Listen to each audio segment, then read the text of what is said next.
আসসালামু আলাইকুম সবাইকে শুভ সকাল। কেমন আছো তোমরা সবাই? আশা করি তোমরা সবাই ভালো আছো। তোমাদের ক্লাস সবার ক্লাস শেষ হয়ে গেছে, আমি তোরা জানি। যেহেতু ক্লাস শেষ হয়ে গেছে, এখন আমাদের একটা গুরুত্বপূর্ণ অংশ থাকে যে আমাদের এখান থেকে যেহেতু ভর্তি পরীক্ষায় অংশগ্রহণ করতে যাচ্ছি, কি ধরনের প্রশ্ন আসে এখানে ভর্তি পরীক্ষায়, এটা আমাদের জানা একটা গুরুত্বপূর্ণ বিষয়। আরেকটা বিষয় হচ্ছে যে তাহলে প্রশ্নের প্যাটার্নটা সম্পর্কে তোমাকে একটু ধারণা পাবা। আর বিগত 14 সালের পর থেকে আমাদের যে প্রশ্নগুলো আসছে সেই প্রশ্নগুলো নিয়ে আমরা আজকে তোমাদের আলোচনা করব। যেহেতু নতুন সিলেবাস অনুযায়ী 14 সালের পরে যে সিলেবাস আছে সেখান থেকে যে প্রশ্ন আসছে সেগুলো নিয়ে আলোচনা করলে তুমি একটা ধারণা পাবা যে আসলে এখন বা রিসেন্টলি কি ধরনের প্রশ্ন আসতেছে, কোন কোন অধ্যায়কে আমরা বেশি প্রায়োরিটি দিব এবং কোন কোন অধ্যায়কে কম প্রায়োরিটি দিব।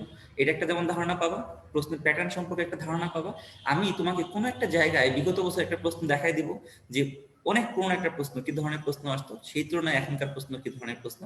তাহলে সেক্ষেত্রে আলোচনা করলে এবং ওই টপিকস গুলো যতটা আমরা একটু মনে করার চেষ্টা করব যে ঠিক আছে এটা আমি কখন কোন জায়গা থেকে পড়ছি, এটা আমরা কিভাবে পড়ছিলাম, এই জিনিসগুলো আমরা একটু মনে করার চেষ্টা করব। তাহলে আমরা ক্লাস শুরু করব। তার আগে তোমরা আমাকে ঠিকঠাক মতো দেখতে পারতেছো কিনা বা আমার কথা তুমি সুন্দরভাবে শুনতে পারতেছো কিনা, এটা আমাকে একটু জানাও, ক্লিয়ার লিখে আমাকে জানাও। আমি শুরু করতেছি, ঠিক আছে?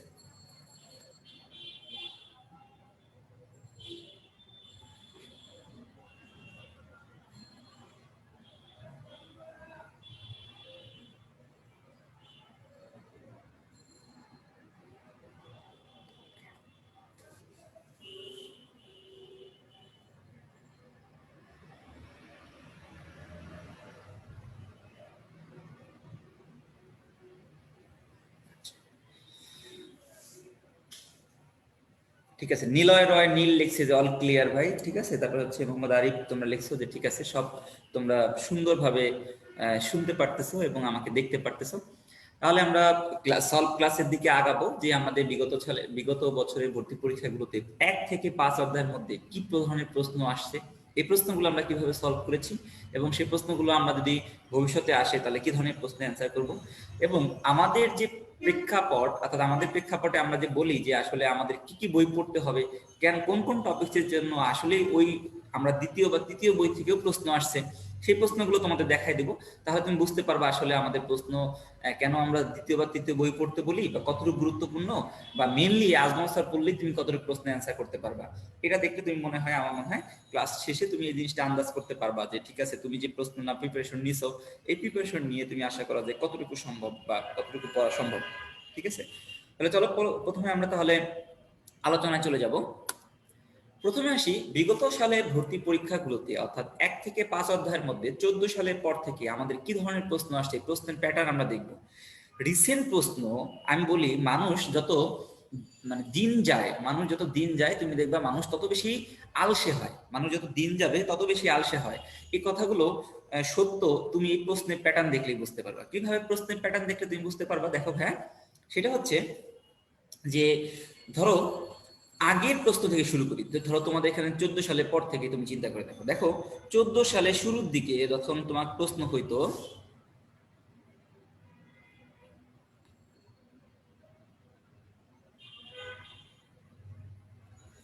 আচ্ছা দেখো 14 সালের শুরুর দিকে যখন প্রশ্ন হইতো, এই যে এই জায়গাটা, তখন কিন্তু এই অধ্যায় থেকে প্রশ্ন, অর্থাৎ এই প্রথম 5টা অধ্যায় থেকে প্রশ্ন আসতো হচ্ছে কতটা, তুমি খেয়াল করে দেখো মাত্র 5টা অধ্যায় থেকে 4টা প্রশ্ন আসছে 14 সালের দিকে, যখন এই অধ্যায় 5টা থেকে প্রশ্ন আসতো। আস্তে আস্তে তুমি যখন ক্রমবর্ধমান আস্তে আস্তে বাড়তে বাড়তে বাড়তে বাড়তে বাড়তে বাড়তে তুমি যদি দেখো 2019-20 সালে এখান থেকে কয়টা প্রশ্ন আসছে তুমি খেয়াল করে দেখো। এখান থেকে প্রশ্ন আসছে হচ্ছে যে তোমার তোমার প্রশ্ন আসছে হচ্ছে 9, 2, 11 আর একটা 12টা, অর্থাৎ 12টা কোশ্চেন আসছে। এখান থেকে প্রশ্ন আসলো 12টা। তাহলে এখানে তুমি একটা জিনিস সহজেই ডায়াগনোসিস করতে পারো বা সহজেই তুমি চিন্তা করতে পারো, আগে এখানে 14-15 সালের সাথে যদি এই সিলেবাস থেকেই কম্পেয়ার করে তোমাকে আমি বলি, তাহলে আগে এখান থেকে প্রশ্ন আসতো হচ্ছে ধরো তোমার 4টা, 5টা ধরো, সেই 5টা থেকে প্রশ্ন আসলো এখন 2019-20 সালে 12টা। এবং প্রশ্ন দেখো আস্তে আস্তে বাড়তেছিল, এই যে 15-16 সালে হচ্ছে বাড়লো, এই সালেও বাড়লো, এই সালেও বাড়লো, বাড়তে বাড়তে একসময় 19-20 সালে 12টা প্রশ্ন এখান থেকে আসছে। তাহলে ভাই আপনার কথার সাথে কিভাবে মিল রইলো যে ভাই আপনি তো বললেন যে মানুষ আস্তে আস্তে আলসি হয়ে যাচ্ছে, এটার মানে কি, এটার প্রয়োজনীয়তা কি বা এটার কথা কি, গুরুত্ব কি? কথা হচ্ছে তুমি দেখবা যে আগের দিকে শুরুর দিকে আমাদের প্রশ্নগুলো প্রথম অধ্যায় থেকে, অর্থাৎ প্রাণীর বিভিন্নতা, পরিচিতি, প্রাণীর পরিচিতি, এই দুইটা অধ্যায় থেকে আগে প্রশ্ন তেমন একটা আসতো না বললেই চলে, বা কম আসতো। বাট রিসেন্টলি অর্থাৎ টিচাররা যখন প্রশ্ন করে শুরুর দিকের অধ্যায়গুলো থেকে তারা প্রশ্ন করতে করতে বেশি বেশি প্রশ্ন করতে করতে যায়, শেষের দিকে গিয়ে তারা প্রশ্ন করার জন্য জায়গা কম পায়। মানে তারা শেষের দিক থেকে প্রশ্ন বরং একটু কম করে, প্রথম দিক থেকে তারা যখন বই করে। এটা ওনাদের ইয়া নয় যে আমরা যখন টিচাররা প্রশ্ন করতে যাই আগের প্যাটার্ন যদি একটু, হয়তো আগের টিচাররা কিরকম হয়তো ভাবতো, আগের প্রশ্ন প্যাটার্নটা এরকম ছিল যে প্রশ্ন কোথায় একটু কঠিন পাবো, আর একটু কঠিন প্রশ্ন কোথায় পাবো, বা হিউম্যান বডি থেকে একটু বেশি প্রশ্ন করলাম, এরকম একটা প্যাটার্ন ছিল। বাট এখনকার টিচারটা হচ্ছে যে আমাদের মধ্যে চিন্তা করে যে হচ্ছে প্রথমে তুমি যখন একটা প্রশ্ন করতে বসে প্রথম দিকের অধ্যায় থেকে সে প্রশ্ন বেশি করতে করতে যায়, বেশি করতে করতে গিয়ে শেষের দিকে গিয়ে ধরো গিয়ে মানব জীবনের ধারাবাহিকতা বা তোমার হচ্ছে ওই অধ্যায়ের দিকে দিয়ে বা তারপরে যে অধ্যায়গুলো প্রতিরক্ষা আছে ওইখানে গিয়ে সে দেখলো আরে ভাই আমার তো অলরেডি 15টা কোশ্চেন হয়েই গেছে। কিন্তু আমি জানি যে আমি যদি জীববিজ্ঞান বা প্রাণী বিজ্ঞান থেকে এখান থেকে যদি 20টা কোশ্চেন দেবো তাহলে কিন্তু আমাকে কেউ কিছু বলবে না। তাহলে আমি সেক্ষেত্রে কি করব, আমি একজন টিচার হিসেবে আমি এরকম চিন্তা করবো যে ঠিক আছে তাহলে আমি যদি 20টা কোশ্চেন দরকার নাই, আমি কমপক্ষে এখান থেকে তো আমি বেশি দিতে পারবো, অ্যাটলিস্ট প্রাণী বিজ্ঞানে তো আমাদের বেশি লাগবে, তাহলে এখান থেকে 18 বা 19টা কোশ্চেন আমি করে ফেলি, তাহলে কোনো প্রবলেম নেই। তাহলে বাকি যে অধ্যায়গুলো রইলো এখান থেকে দেখো একটা একটা একটা কোশ্চেন যদি বসায় দেয়, এবং ইভেন দো এই বছর ভর্তি মানে গত বছর ভর্তি পরীক্ষায় কিন্তু তুমি দেখবা যে মানব জীবনের ধারাবাহিকতা থেকে প্রশ্ন দিতে পারে নাই। কেন দিতে পারে নাই?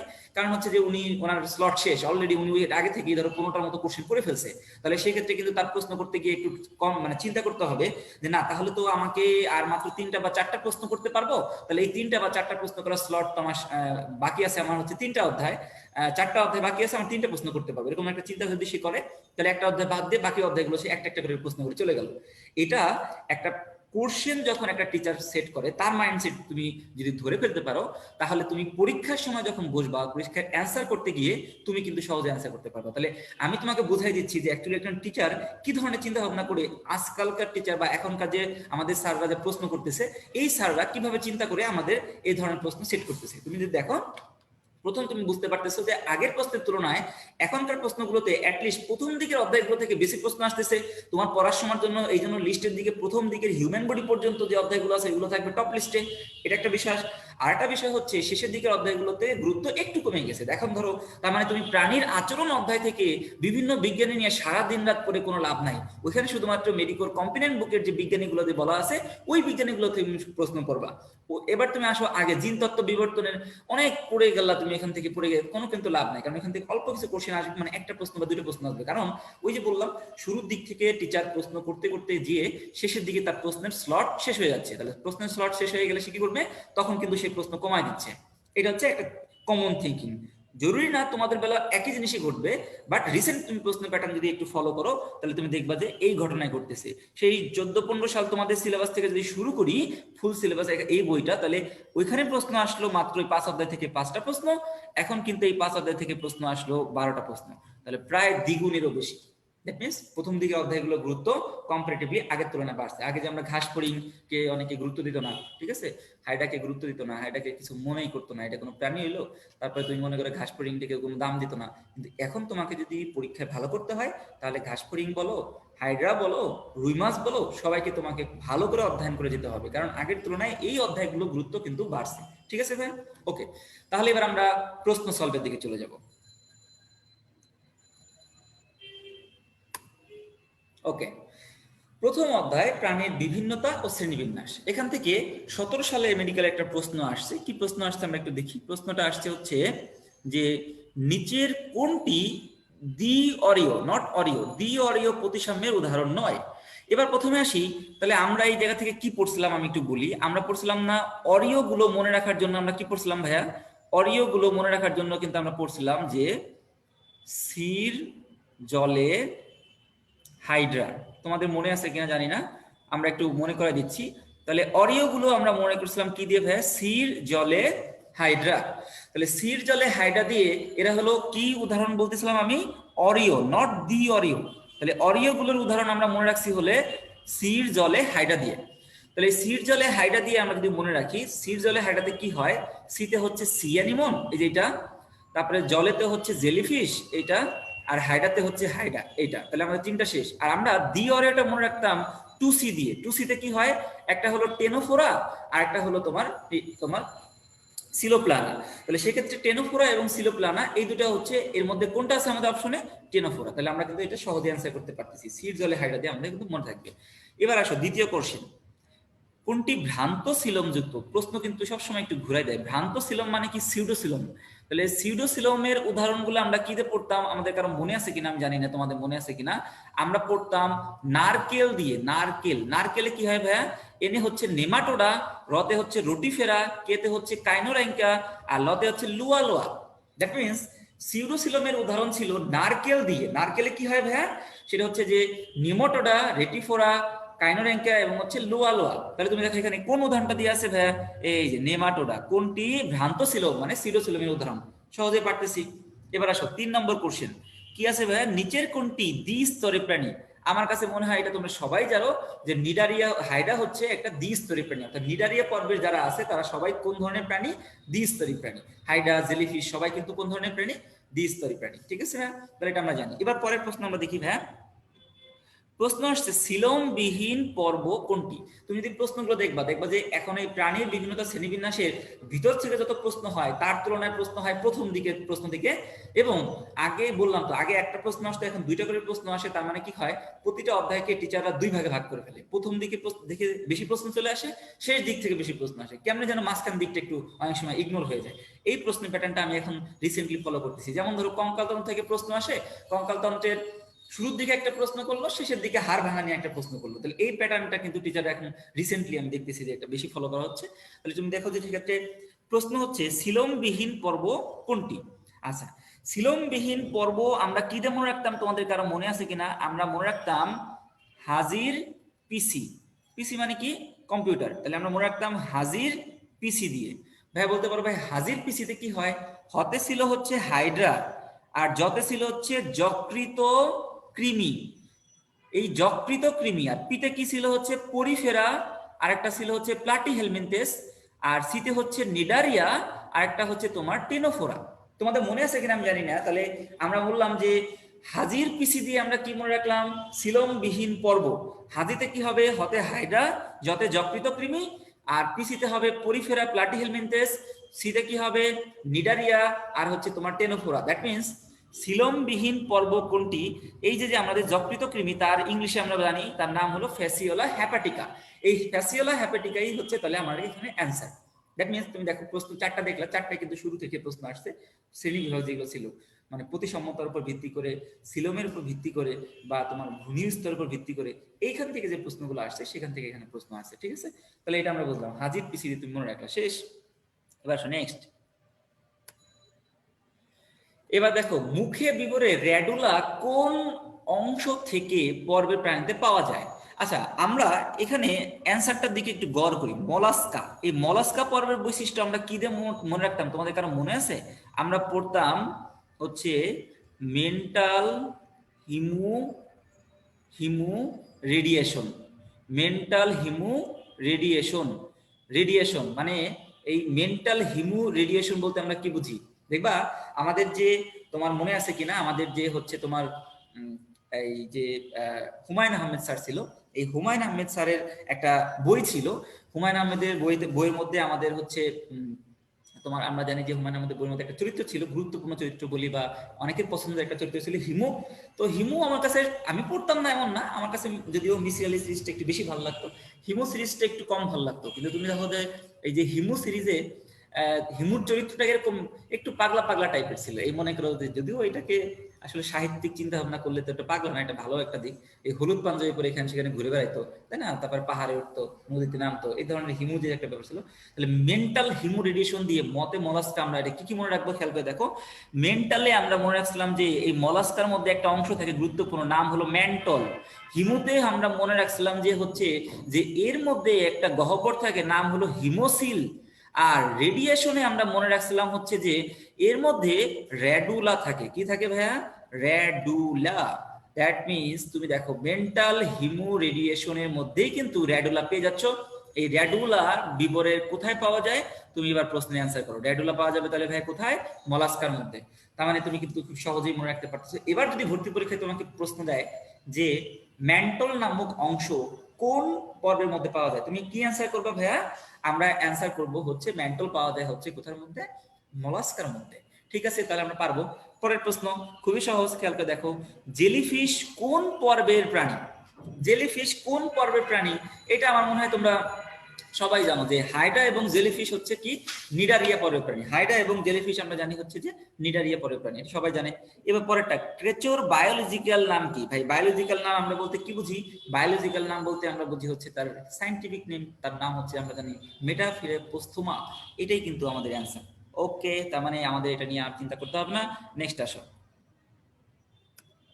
পরের প্রশ্ন, কবুতর কোন শ্রেণীর প্রাণী? ভাই তোমরা অ্যাটলিস্ট কিছু না জানো, এইটুক তো জানো যে কবুতর, তারপরে দোয়েল, তারপর তোমার হচ্ছে যে কোকিল, কাক, এই যে এদেরকে আমরা বলি, ঠিক আছে, যারা তোমরা কাককে আদর করে কাউয়া বলো, এই কাউয়া বা কাক এরা সবাই তো পাখি, তাই না ভাইয়া? তাহলে পাখি যদি হয় তাহলে পাখির শ্রেণী কোনটা? আমরা সবাই জানি অ্যাভেস। এটা হচ্ছে পাখির শ্রেণী। খুব সহজ প্রশ্ন, পরীক্ষার হলে মাথা ঠান্ডা রেখে চিন্তা করতে হবে যে আমি আসলে, প্রথমে তুমি মানে ভরকায় গেলে হবে না যে উদাহরণ আসছে হায় অনেক কঠিন প্রশ্ন, না। কবুতর পাখি, এর পাখি শ্রেণীর মধ্যে আছে, টেনশন করার কোনো কারণ নেই। এবার আসো দ্বিতীয় প্রশ্ন, তুমি একটু চিন্তা করলে পারবা, খেয়াল করে দেখো, মধ্যচ্ছদার উপস্থিতি, এটাকে আমরা বলি ডায়াফ্রাম, তাই না ভাই? মধ্যচ্ছদার এক নাম কি? ডায়াফ্রাম। আমাদের দেহে আছে, আমি কিন্তু পড়াবার সময় আমরা শ্বসনতন্ত্র পড়ছিলাম যে ওখানে কিন্তু শ্বসনতন্ত্রের শ্বসনের জন্য অর্থাৎ নিঃশ্বাস প্রশ্বাসের জন্য গুরুত্বপূর্ণ যে অঙ্গ তার নাম হচ্ছে ডায়াফ্রাম, দ্য ডায়াফ্রাম বলি আমরা। এই ডায়াফ্রাম যেহেতু আমার মধ্যে আছে, আমরা কোন শ্রেণীর মধ্যে আছি? মাম্মালিয়া। তাহলে আমাদের এটা অবশ্যই কি হবে? এই দেখো মাম্মালিয়া বা স্তন্যপায়ী প্রাণী, রাইট? তাহলে এটা কিন্তু সহজ, তুমি চিন্তা করলেই পারতেছো। এরপরে প্রশ্নটা একটু খেয়াল করে দেখো, নিম্নের কোনটি সাইক্লোয়েড আইস দেখা যায় না? এই প্রশ্নের অ্যান্সারটা এখানে ভুল দেওয়া আছে তোমাদের, এই জন্য আমি একটু এটা কারেকশন করে নিই। ইলিশ হবে না, এই প্রশ্নের অ্যান্সার হবে স্যামন। তবে এই প্রশ্নের অ্যান্সার কিন্তু সরাসরি তোমাদের বইতে দেওয়া নাই, কিভাবে তোমাকে দিতে হবে আমি তোমাকে বলে দিই। আসো পরের পেজে আমরা একটু এই ব্যাপারটা বুঝাই বলি। সাইক্লয়েড আইস, আমাদের প্রশ্নটা একটু মনে রাখো, সাইক্লয়েড আইস দেখা যায় না কোন কোথায়? এটা হলো আমাদের প্রশ্ন। ওকে, আমরা এটার অ্যান্সার দেবো কিরকম, খেয়াল করে দেখো। আমরা পড়তাম, তোমাদের এখানে কারো মনে আছে কিনা আমি জানি না, আমরা কিন্তু একটা জিনিস পড়তাম, সেটা হচ্ছে যে, খেয়াল করে দেখো, মনোযোগ দাও, আমরা পড়তাম দুই ধরনের রিপোর্ট ছিল, কন্ডিকথিস যেটা ছিল, এই কন্ডিকথিস গুলো মনে রাখার জন্য আমরা পড়তাম যে তরুণ প্লেয়ার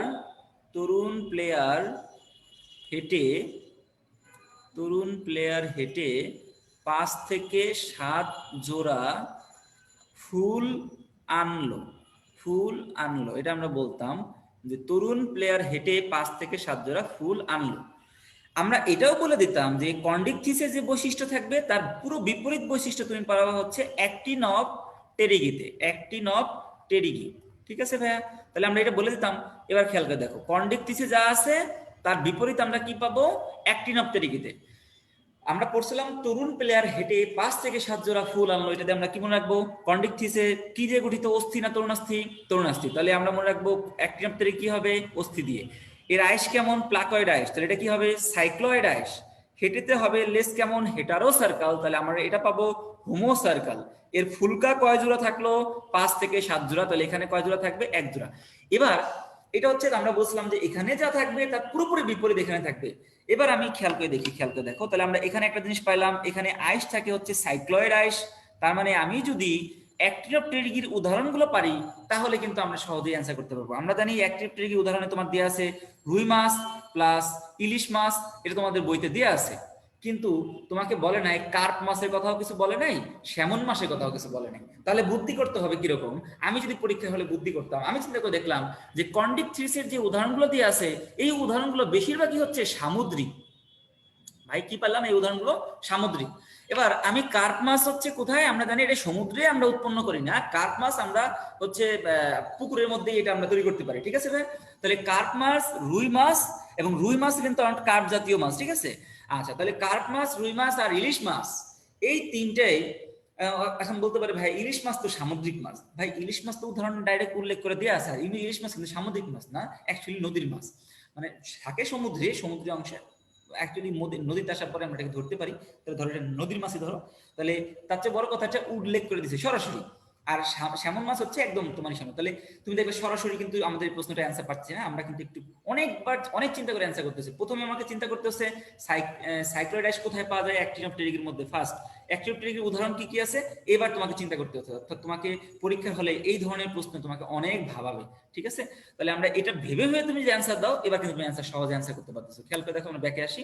এই যে সাইক্লোরাইড কোথায় দেখা যায় না, তার মানে আমরা জানি সাইক্লোরাইড দেখা যায় অ্যাক্টিন অফ টেরিকেতে, তার মানে এখানে অ্যাক্টিন অফ টেরিকের বাদে যে উদাহরণ থাকবে সেটাই আমার অ্যান্সার। খেয়াল করে দেখো, স্যামন মাছ আমার ধারণা মতে এটাই অ্যান্সার হবে। ইলিশ মাছ আমরা হচ্ছে একদম সাইক্লোরাইডের মধ্যে উদাহরণ দিয়ে আছে। তাহলে আমাদের শেষ এটা।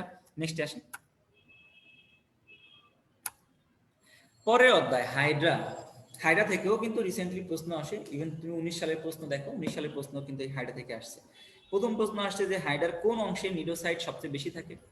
হাইড্রার কোন অংশে সবচেয়ে বেশি নিডোসাইট থাকে, এই প্রশ্ন যদি আমাকে বলো, তাহলে আমি বলবো হচ্ছে ভাইয়া হাইড্রার হচ্ছে সবচেয়ে বেশি যে কোষিকার মধ্যে অবস্থান করে, এটা কিন্তু কোষিকার মধ্যে লেখা আছে, এখানে সবচেয়ে বেশি নেমাটোসিস পাওয়া যায় বা নিডোসাইট পাওয়া যায়। তাহলে সেক্ষেত্রে আমরা ওটাই সহজেই অ্যান্সার করতে পারতেছি, এখানে কোনো আলাদাভাবে পড়ার কিছু নাই।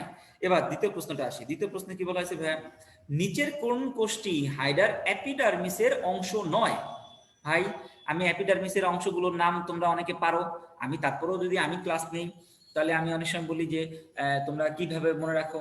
তাহলে আমি বলি যে এর একটা কথা দিয়ে আমরা অনেকে মনে রাখি, যে যাতে উদাহরণ মনে রাখে। তোমাকে একজন ফোন দিল, হ্যাঁ, ফোন দিয়ে তোমাকে জিজ্ঞাসা করলো যে ভাই তুমি কোথায়, তো তুমি বললা যে আমি পাশের স্কুলে,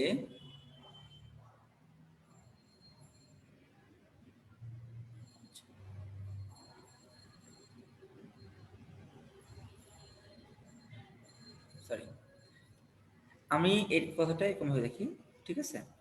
তাহলে আমাকে এটা তুমি এমনি মনে রাখতে পারো, তারপর আমি বললাম যে আমি এইভাবে মনে রাখি যে আমি পাশের ইন্টারের স্কুলে, ইন্টারের স্কুলে গান শুনি। এটা দিয়ে আমি মনে রাখি হচ্ছে যে অ্যাপিডার্মিসের কোষগুলোর নাম। তোমাকে কেউ ফোন দিয়ে জিজ্ঞেস করলো ভাই তুমি কি করো, তুমি বললাম ভাই আমি ইন্টারের পাশের ইন্টারের স্কুলে গান শুনি, এরকম একটা কথা। এবার আমি আসি কোনটা কি হয়, প্রথমে পেশি আবরণী কোষ হবে, ইন্টারস্টিশিয়াল কোষ হবে, স্কুলেতে আমরা বুঝবো হচ্ছে যে এখানে সংবেদী কোষ হবে, এটা হচ্ছে গান, গানে হচ্ছে তোমার গ্রন্থি কোষ, আর শুনিতে হচ্ছে কি হবে যে আমাদের এখানে শুনিতে হবে হচ্ছে যে আমরা স্নায়ু কোষ আছে। তাহলে আমরা বুঝলাম 5 ধরনের কোষ আছে। আমরা দ্বিতীয় প্রশ্ন যদি তোমার বন্ধু করে যে ভাই তুমি কার গান শোনো, তুমি মনে লিখলা যে আমি জনি ভাই গান শুনি, ঠিক আছে? তারপরে হচ্ছে তাহলে এটা জনন কোষ এবং হচ্ছে তোমার হচ্ছে নিউরোসাইট, এটা হচ্ছে কি দিয়ে আমরা এটা দিয়ে মনে রাখতে পারি। এবার দেখো পাশে ইন্টার স্কুলের গান শুনি, এটা দিয়ে আমরা প্রথমে বুঝতে পারলাম কোষগুলোর নাম। একটা জিনিস খেয়াল করে দেখো, আমাদের এখানে পাশে স্কুল থাকলেও আমাদের পরবর্তী অর্থাৎ গ্যাস্ট্রোডার্মিসের মধ্যে আমরা জানি গ্যাস্ট্রোডার্মিসের মধ্যে কি থাকে, এই পেশি আবরণী কোষ থাকে না, ওখানে থাকে পুষ্টিকোষ। এই পুষ্টিকোষের মধ্যে দুটো উপাদান থাকে, একটা হচ্ছে তোমার ঘনপথ আর একটা হচ্ছে ফ্লাজেলা। তাহলে এইটা কিন্তু অ্যাপিডার্মিসের অংশ নয়, অ্যাপিডার্মিসের অংশগুলো এইগুলো পেশি আবরণী কোষ। তাহলে সেক্ষেত্রে কিন্তু তুমি দেখতেছো এখানে অ্যান্সারটা কিন্তু ঘনপথ পেয়ে যাচ্ছ, ঠিক আছে? আচ্ছা ঠিক আছে, তাহলে এটা আমরা পারলাম। দ্বিতীয় প্রশ্ন আসি, 3 নম্বর প্রশ্নটা আমরা দেখি, হাইডার বহিতকের সমগ্র অংশ জুড়ে অবস্থান করে কোনটি। ভাই সমগ্র অংশ জুড়ে একদম প্রথম লাইনে, সমগ্র অংশ জুড়ে একদম প্রথম লাইনে, সমগ্র অংশ জুড়ে একদম প্রথম লাইনে দেখবে লেখা আছে যে তোমার পেশি আবরণী কোষের যে হাইডার বহিতকের সমগ্র অংশ জুড়ে। ভাই বহিতক তো গঠন করবেই হচ্ছে পেশি আবরণী কোষ দিয়ে, তাই না? আবরণী কোষ দিয়ে গঠিত হবে, তাহলে সেক্ষেত্রে তো স্বাভাবিক এটা সমগ্র অংশ জুড়ে বাইরে অবস্থান করবে। তাহলে এগুলো তোমাদের করলেই পারো। এবার 4 নম্বর কোশ্চেনটা খেয়াল করে দেখো ভাইয়া, প্রশ্ন আসছে হাইডার এন্ডোডার্মিস যে কোনো কোষ তৈরি করতে পারে না, মানে এন্ডোডার্মিসের এন্ডোডার্মিসের যে কোনো কোষ তৈরি করতে পারে কোনটি। আমি ইন্টারমিডিয়েট যে কোষটা আছে, ইন্টারস্টিশিয়াল কোষকে আমি বলি হচ্ছে ইন্টারমিডিয়েট কোষ। তাহলে ইন্টারমিডিয়েট মানে কি, এই কোষ থেকে যে কোনো কোষে এখান থেকে পরিবর্তন করা যায়। যেমন দেখো আমরা এইচএসসি কে ইন্টারমিডিয়েট কেন বলি, কারণ হচ্ছে আমাদের এটা স্কুলের এবং হচ্ছে এটা ভার্সিটির মাঝখানে, যেহেতু এটা স্কুল এবং হচ্ছে তোমার হচ্ছে ভার্সিটির মাঝখানে অবস্থান করতেছে, এবং এখান থেকে তুমি যে কোনো দিকে যেতে পারো, ডাক্তার হইতে পারো, ইঞ্জিনিয়ার হইতে পারো, যে কোনো কিছু হইতে পারো। তার মানে ইন্টারের যে একটা গুরুত্ব আছে, ইন্টারস্টিশিয়াল কোষ থেকে আমরা ওখানে মনে রাখছিলাম যে ইন্টারস্টিশিয়াল এর কাজও অনেকটা ইন্টারের মতোই, কারণ হচ্ছে এটা যে কোনো কোষে পরিণত হতে পারে বা যে কোনো কোষে যখন প্রয়োজন হবে এটা ব্যবহার হতে পারে। ঠিক আছে, নেক্সট কোশ্চেন আসি দেখি। ওকে, নেক্সট কোশ্চেন, আমাদের হাইডার দেহের ক্ষুদ্রতম নেমাটোসিস্ট কোনটা? আচ্ছা ভাইয়া, আমরা জানি না হাইডা দেহের মানে যদি বলি বৃহত্তম কোনটা ক্ষুদ্রতম কোনটা, এটা আমাদের মনে আছে না? তোমাদের মনে আছে কিনা জানি না, আমি একটু বলে দিই। দেখো, আমরা মনে রাখতাম হচ্ছে বৃহত্তম, বৃহত্তম আমরা মনে রাখতাম হচ্ছে পেনিট্রেন্ট বা স্টিনোটিল, স্টিনোটিল বা পেনিট্রেন্ট। ঠিক আছে ভাই? তাহলে পেনিট্রেন্ট এটা কাজ হলো হিপনোটক্সিন দিয়ে কাজ করবে। আর ক্ষুদ্রতম পড়ছিলাম এস্টেরিওলিন। খেয়াল করে দেখো, এখানে অ্যান্সারটা একদম ক্ষুদ্রতম হচ্ছে এস্টেরিওলিন। তাহলে আমরা এখানে অ্যান্সার পাচ্ছি। ঠিক আছে? তাহলে ভলভেন বা স্টেনোটিল বা পেনিট্রেন্ট এটা হচ্ছে আমাদের বৃহত্তম, এটা হচ্ছে ক্ষুদ্রতম। দেখা গেল গত বছর বা 17 সালে এটা প্রশ্ন আসছে বৃহত্তম ক্ষুদ্রতম কোনটা, এবছর ভর্তি পরীক্ষা দিল বৃহত্তম অংশটার নাম কি, তোমরা অ্যান্সার করতে হবে স্টেনোটিল বা পেনিট্রেন্ট। ওকে, তারপরে কোশ্চেন তুমি যদি একটু দেখো, দ্রুত, আচ্ছা হাইডার খাদ্য নয় কোনটি ভাই? এটা তুমি বুঝতেই পারতেছো, হাইডা যাই খা ঘাস খায় না, তাই না? ও এত নিচে লেভেলের প্রাণী না, ও থাকে পানিতে, পানি যাও ঘাস পাবে কোথায়, খায় না। ঠিক আছে, দ্রুত চলাচলের জন্য হাইডা কোন চলন পদ্ধতি ব্যবহার করে? আমরা পড়ছিলাম চলন হচ্ছে প্রধান দুইটা চলন, যেটা আমাদের প্রবলেম হয়, লুপিং, সমারসল্টিং। তো লুপিংটা আমরা মনে রাখতাম কি দিয়ে ভাইয়া, তোমাদের মনে আছে কিনা? লুপিংটা মনে রাখতাম লতে লুপিং, লতে লম্বা দূরত্ব। লুপিং এ কি হবে? লম্বা দূরত্ব। আর সমারসল্টিং এর পাশে শতে সমারসল্টিং, শতে সাদা। মানে কি সাদা বলতে ভাইয়া কি বোঝায়?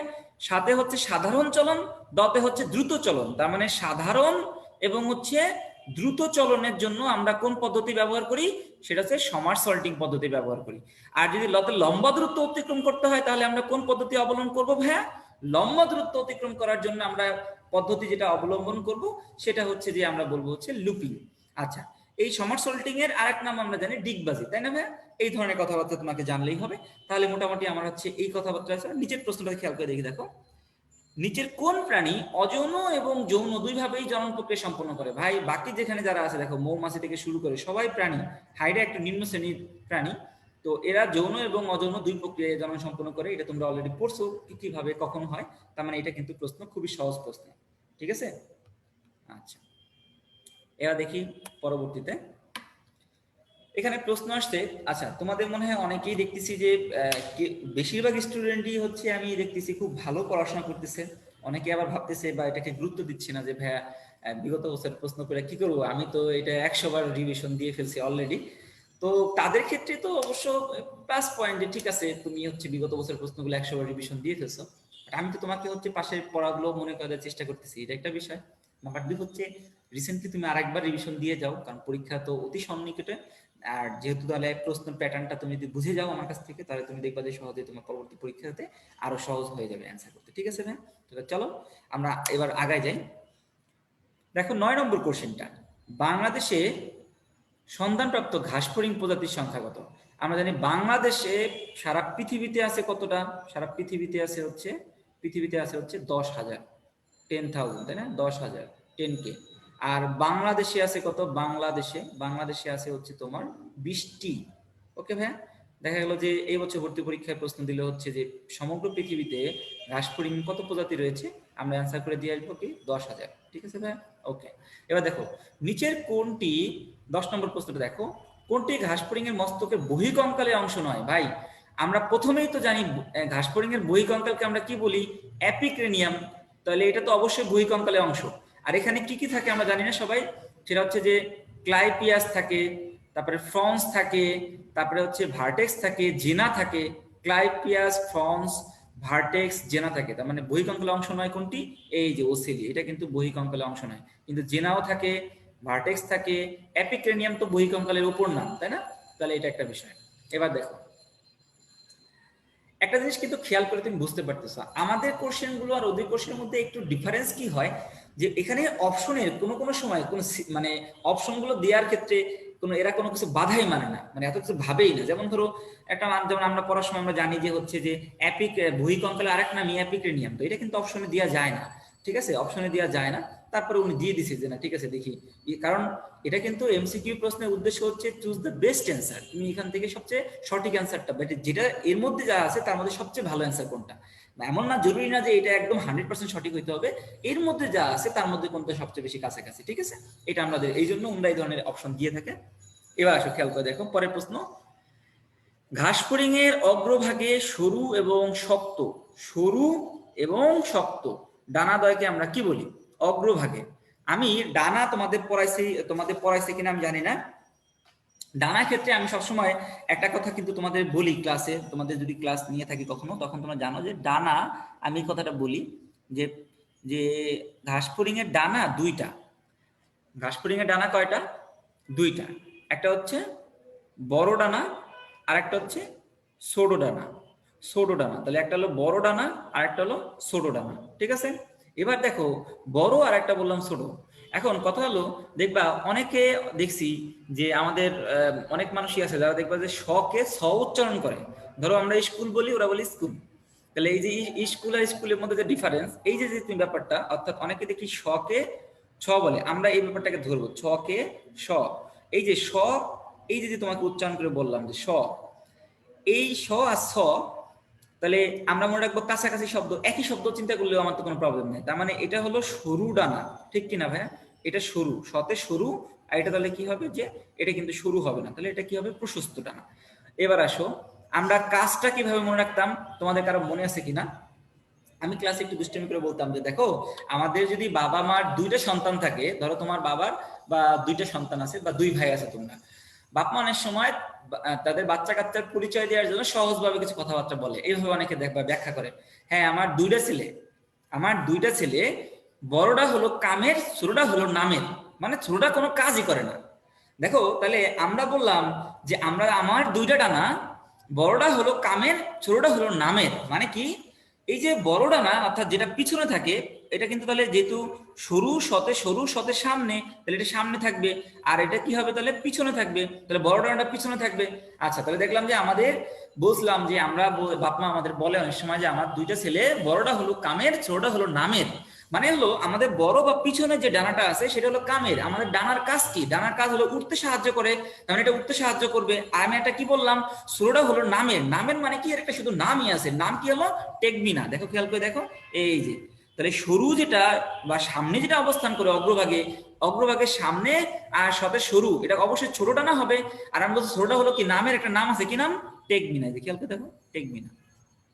ভর্তি পরীক্ষায় কিন্তু একদম, আমি গত কয়েক বছর ধরে দেখছি যে তোমরা যদি আমাদের লেকচার গুলো ঠিক মতো করো, ক্লাসের লেকচার গুলো, তাহলে তুমি দেখবা যে ম্যাক্সিমাম প্রশ্ন বললে ভুল হবে। আমি 18টা কোশ্চেনের মধ্যে, বা গতবারের প্রশ্ন দেখছি 18টা কোশ্চেনের মধ্যে 16-17টার মতো কোশ্চেন আমাদের কিন্তু একদম ইসের মধ্যে, মানে আমি বলতে লেকচারের মধ্যে। আর 18টা কোশ্চেনই তোমার হচ্ছে আমাদের ইসের মধ্যে আছে, মানে অর্থাৎ আমাদের পড়ার বই বাগান থেকে শুরু করে সবকিছু।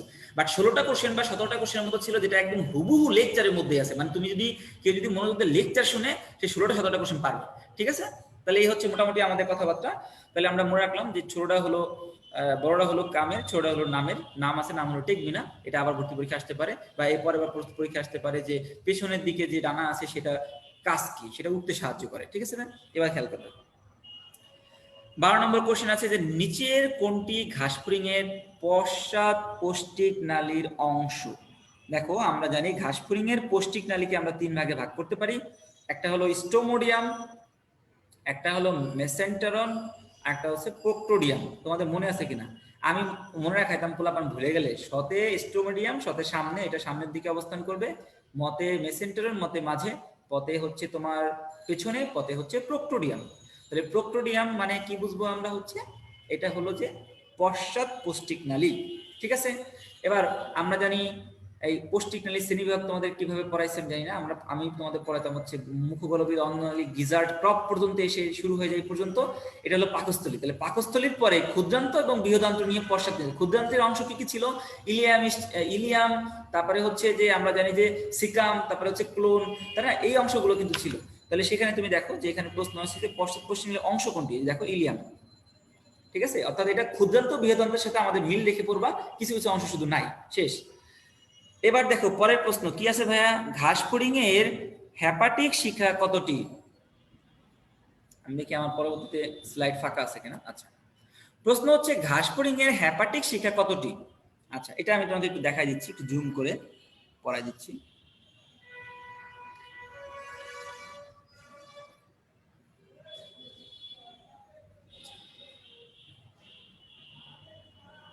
ওকে, মনে দাও হেপাটিক শিখা কতটি, এটা প্রশ্ন আসছে। এটা তো আমাদের একদম লেকচারের মধ্যে আছে। কিরকম লেকচারের মধ্যে আছে? লেকচারের মধ্যে আমাদের পড়ানো হয় যে ছয়টি অংশ কি কি আছে। ছয়টি অংশ আমাদের পড়ানো হয়েছে যে ছয়টি থাকে দাঁত। ছয়টি কি কি থাকে আমরা দেখি। তোমাদের যাদের খাতা কলম আছে, যদি এই কথাগুলো তোমাদের যদি না মনে থাকে বা এই কথাগুলো তোমাদের যদি না লেখা থাকে, তোমরা ইচ্ছে করে লিখে নিতে পারো। ছয়টি থাকে হচ্ছে দাঁত, ছয়টি থাকে অনু অনুলম্ব ভাঁজ, অনুলম্ব ভাঁজ, ঠিক আছে।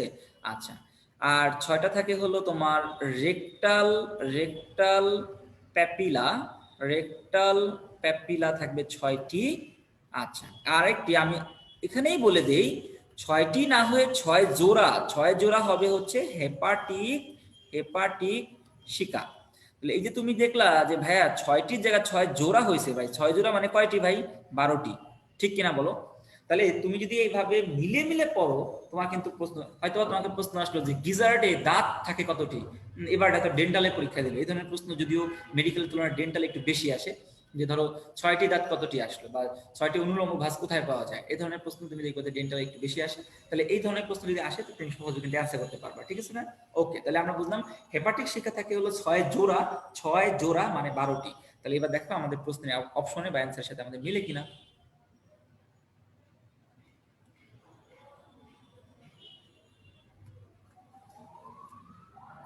এই যে 13 নম্বর কোশ্চেনটা দেখো ভাইয়া, ঘাসফড়িং এর হেপাটিক শিকা কয়টি থাকে? এই যে 12টি। তুমি কিন্তু সহজেই কিন্তু অ্যান্সার করে দিতে পারতেছো, তার মানে তোমার কিন্তু কোনো প্রবলেম নাই। এবার আসো নেক্সট। এখানে রক্ত সংবহন তন্ত্র নিয়ে কথা হচ্ছে। এই যে 14 নম্বর প্রশ্নটা সম্পূর্ণ হেডিং থেকে প্রশ্ন হয়েছে, হেডিং, একদম হেডিং থেকে। আমি অনেক সময় বলে আমাদের পোলাপান আমাদের জিজ্ঞেস করে, ভাই আপনি হেডিং এমনি আগে পড়ান কি জন্য? আমি তোমাদের মনে রাখাই হলো, তোমাদের মনে আছে কিনা, তোমাদের কোন ক্লাস নিচ্ছে আমার ঠিক মনে নাই, রিচন অধ্যায়টা তোমরা আমার কাছে পড়ছো কিনা আমি জানি না। রিচনে আমি একদম বলেই দিই যে আমরা ওইখানে বলি যে প্রথম একদম স্পষ্টভাবে বলে দিই, একটা নেফ্রনের প্রধানাংশ কয়টি? অ্যান্সার করলে আমরা বলবো 2টি। আমরা এটা কি দিয়ে মনে রাখবো? করোটি দিয়ে। কেন এত কষ্ট করে মনে রাখাই করোটি? কি দরকার আছে কি আমার? কারণ হচ্ছে রেনাল কর্পাসাল আর রেনাল টিবিউলস। একদম হেডিং থেকে প্রশ্ন হয়, রিসেন্টলি প্রশ্নগুলো তুমি একদম হেডিং থেকে যে প্রশ্ন করবে যে রেনাল কর্পাসাল আবার কত নিয়ে গঠিত, বোম্যান্স ক্যাপসুলাস, জিতে গ্লোমেরুলাস, বিজি থাকে, এটা বুঝলাম। তাহলে তুমি দেখো যে একদম হেডিং থেকে এখানে প্রশ্ন বসে, খেয়াল করে দেখো ঘাসফড়িং এর প্রশ্নটা কি দেখো, ঘাসফড়িং এর রক্ত সংবহন তন্ত্রের অংশ 9 কোনটি? ঘাসফড়িং এর রক্ত সংবহন তন্ত্রের অংশ 9 কোনটি? রক্ত সংবহনের 3টা অংশ আছে আমরা জানি, একটা হচ্ছে হিমোসিল, একটা হলো হিমোলিম, আর একটা হচ্ছে পৃষ্ঠীয় বাহিকা। হিমোসিলের মধ্যে আবার 3 ভাগে ভাগ করা যায়। হিমোলিম্পের মধ্যে হিম মানে রক্ত আর লিম্প মানে লসিকা, মিলে মিশে থাকে, তাই কালার হয়ে যায়। এদের মধ্যে যেহেতু হিমোগ্লোবিন থাকে না, সাদা কালার হয়ে যায়। এইসব কথা তো তোমাদের ক্লাসে যে কোনো টিচারই এবং সুন্দরভাবে পড়াই দিছে, তোমাদের যে ভাই নিছে আরো ভালোভাবে বলে দিছে, আমি শিওর, 100% শিওর। তাহলে সেক্ষেত্রে এই প্রশ্নগুলো তোমার পারা কোনো প্রবলেমই নেই। পরের প্রশ্নটা খেয়াল করে দেখো, ঘাসফড়িং এর পুঞ্জাক্ষীর কোন অংশটি আলো গ্রহণ করে?